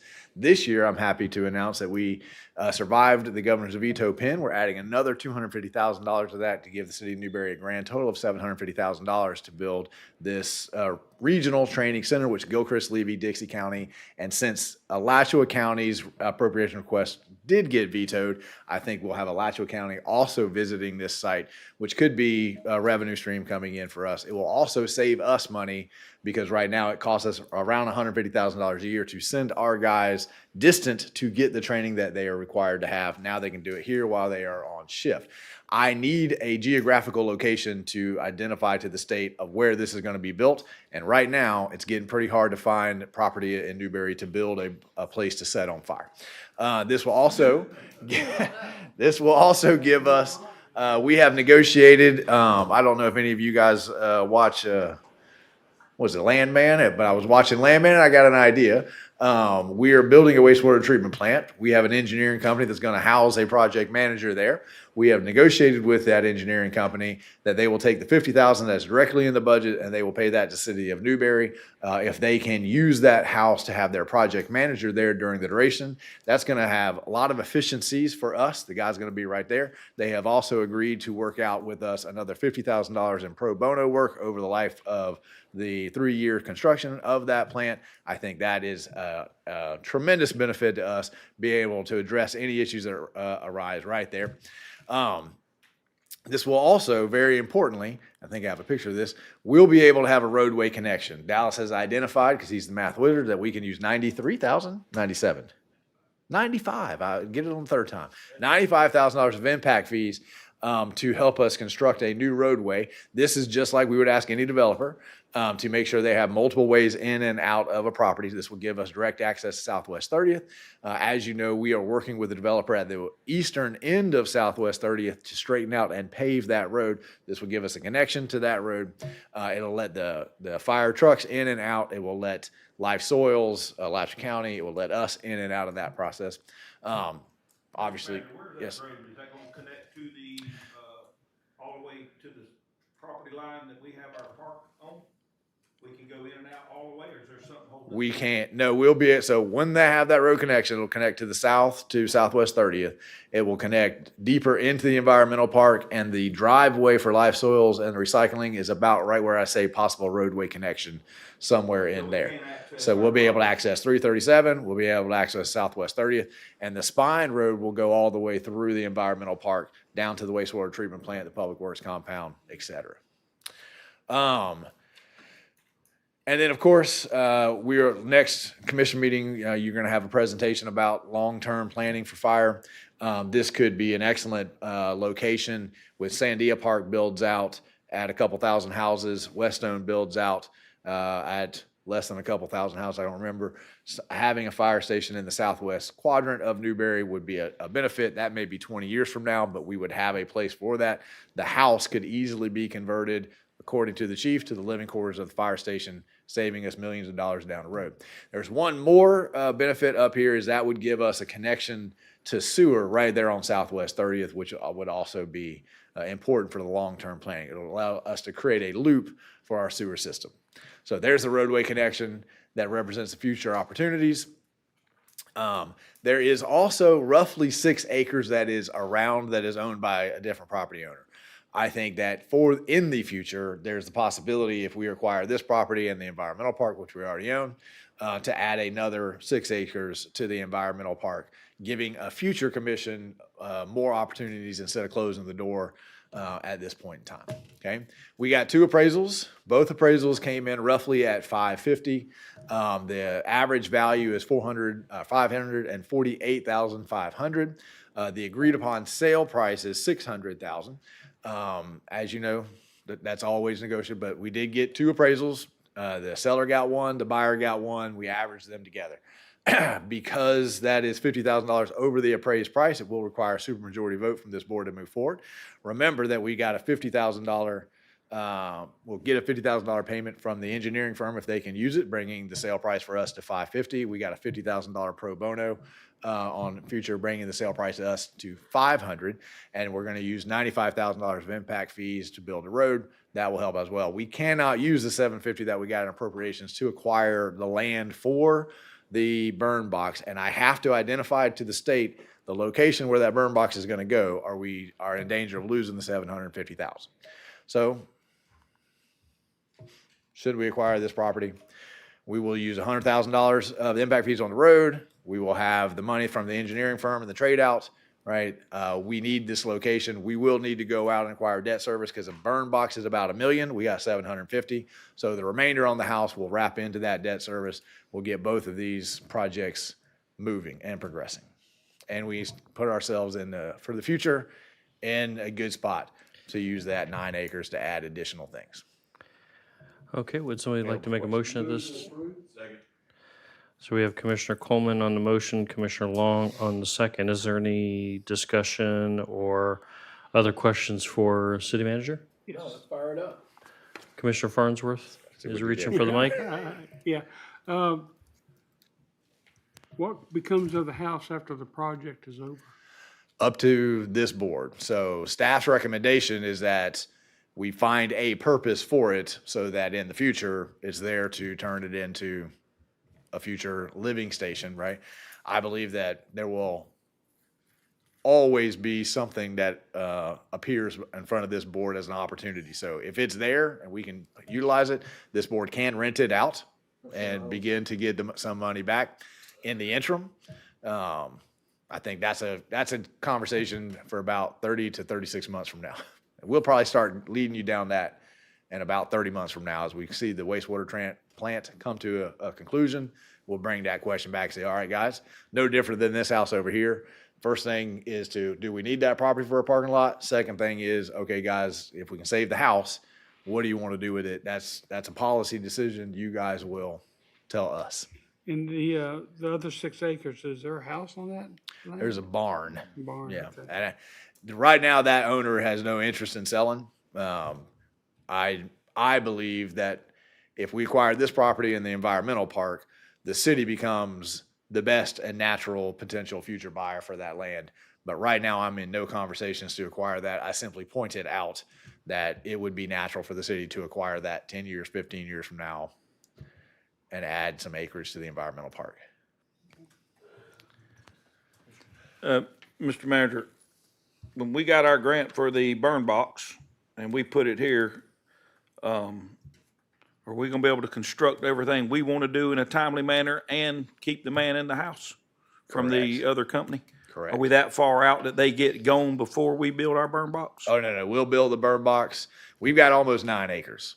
So we'll make an agreement. They get to live in the house. They get to drive through the grass to get to the wastewater till we build a road. But we will have the rest of the acreage at our disposal. We'll begin. Now, I don't know where that burn box is going to go. You guys have to tell me if we're getting it, but it can go at the back, it can go in the front. Looking at that map there, that's kind of what my decision. I reckon the chief would be the one that needs to answer. Probably where we build this is number one, and still have the house there with people living in it. And then are we gonna be able to actually start utilizing it with civilians living in? Is there a setback? Is there a rule? Is there something that stops us from building the burn box, using the burn box while we got the house there on the property? I think there's plenty of space to allow both uses. The materials that we burn in there are all Class A materials. There's nothing toxic or hazardous. And the activities that go on there won't occur in such a state that it would disrupt anybody that's living there for that period. And I think my second part of that follow-up, which I'm in agreement to all this, and that's, but I want to, for the record, like, my vision for this burn box is we getting $750,000 to make this thing everything we need to make it technology, whatever it takes to make this the best, so people do come use instead of just a brick block building that I've seen in Gainesville and anywhere else. Some that's nice, and maybe for the future we have the firemen rodeos and the things that firemen do to have a competition. Yes, sir. That's kind of the vision, what I'm talking about for that land and for that area. That's our vision as well, and also to maybe start a vocational program with the school. The possibilities are limitless if we put in the structure that will accommodate all of that. And the structures that we're looking at are also expandable, easily expandable. They're kind of like a large erector set, so that we choose a different direction in the future, we can make modifications. I think it's a great. Mr. Manager, do the other facilities, other cities that use it, do they pay the city of Newberry to use it? And That will be a policy decision, and we will look at other models in the areas, but yes, there are agreements in many different training facilities around. Maybe we could partner with a local college, for example, to offer a program on the west side here that would serve the neighboring communities that are also in dire need of firefighters. So we're looking at options for this to generate a significant revenue. Commissioner Coleman? Yeah, I thought at one time that we would, these firefighters that were coming in would stay there while they're in training, or is that how it is, or are we gonna rent to an individual there with that house? Are you talking about the house or Yeah, the house. I think that is a policy decision as well. And at some point in time, I don't know that, and I'm not sure that's quite what you're asking, but it is a possibility that while we are using this as a regional facility, we need a manager if it's that popular, especially if Alachua County did lose their appropriations, because they were also seeking to build a regional in the western part. Now we'll be the only regional western. We do have a letter from Levy, Gilchrist, and Dixie County supporting this request and saying in that letter that they would utilize this if we're successful at building it. And we did take a field trip to 2 or 3 of these. One of these burn boxes was about 100 yards away from an elementary school.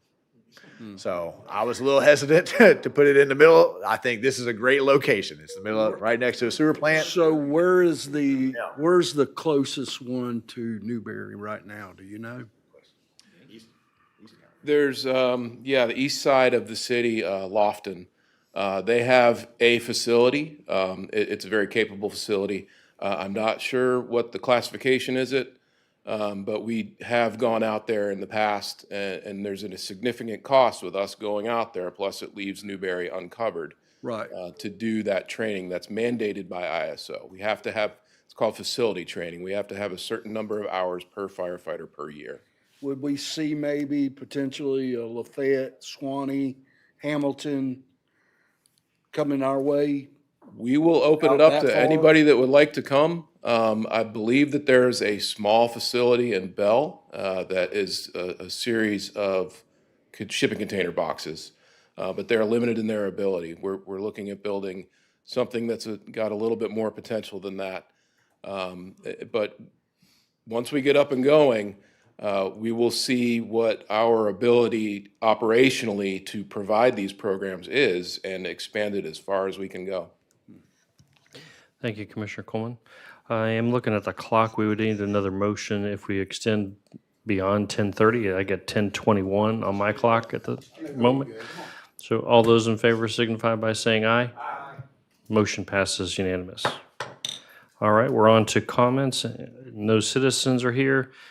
And city attorney, city manager. Just a couple real quick, Mr. Mayor. Just talked about the 250. We also got $560,000 in appropriations to help us move Lift Station 10. Our next budget workshop is scheduled for 7/29 at 6:30 p.m. That will cover utilities. I will be at a conference for the rest of this week, available by phone and email till about 2, 3 o'clock in the morning, and starting again, 4:30, 5 in the morning, somewhere. Whenever you guys need me, I'll be ready. That's it for me, Mr. Mayor. Madam Clerk. Commissioner Coleman. I wish Kathy would have been here tonight to got her award for being on the P&Z for quite a while. But I'm also wanting to bring up that that her mom, Nana, was really involved in Newberry. I mean, we're talking Watermelon Festival to you name it. So I was really glad to see that she got an award too, and sure do miss her. Thank you. That's all I got. Commissioner Clark? Just real quick, same as always, there's a lot happening in the world, geopolitical, thank God for this country and, keep our troops blessed downrange and, whatever it is they have to do. And I want to say thanks to everyone that helped and donated, everybody here, everybody that helped the 250th, to me was a hit before I went out of town. And I'm glad glad to be a part of it. The parade, the fireworks, thanks to everybody that helped, that donated and did everything. So just thank you. Thank you, sir. Commissioner Farnsworth? Just an observation. If you slap Dwayne Johnson on his butt, you've hit rock bottom. I didn't hear that, but what did you say? What did you say? If you slap Dwayne Johnson on the butt, You hit rock bottom. you hit rock bottom. Commissioner Long, please save us. I mean, I had to follow that. That was good. To Mark's comment about the 4th of July, it was a great hit. I've seen so many people congratulate us on that project. To me, that's what a community is all about. Everything from the rec center to celebrate to Champions Park, all the stuff we do in the community to enhance Newberry. That's what people need to pay attention more to than the buildings we building, just the opportunity to meet each other, hang out. That's what Newberry is all about. So great job there, Tim and staff, and that's it. Got it. Be quick. Got it. MLK, Monday, July 20th, senior night, senior bingo at 10 a.m. Monday through Thursday, 1 p.m. to 3 p.m. Summer program, Motivate You on Mondays and Wednesdays. Lunch is provided. Newberry Fire Department is bringing Operation Cool Down at MLK on July the 27th, Monday. It's going to be on a Monday, correct? Yep. And that's going to be at 10:30, correct? Good deal. And then we're going to have movie night on the 31st at MLK, and that's going to start at 7 p.m., and the movie's going to be called Swap. And the only other thing I got is, actually, one more, back to school backpack giveaway August 1st. And I'm glad that Tyler's back home, and I'm glad that Brandon was back home first, and then Tyler's back home now. So I want to wish those guys and their family, I'm going to keep you in my prayers and my thoughts. That's all I have. No, he did a good one.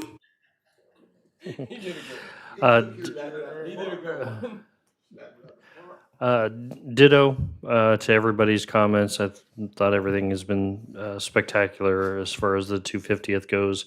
And we just did get the video of the parade. So you can go and check that out. If you were in the parade and didn't get to see all the other stuff going on, it is on the city's Facebook page right now.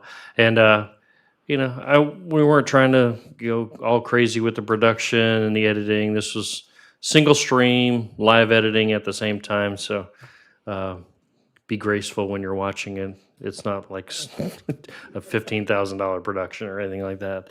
But we've got one more 250th event in September. So I'm looking forward to getting involved with that. But we are adjourned. I'll see y'all at the 500.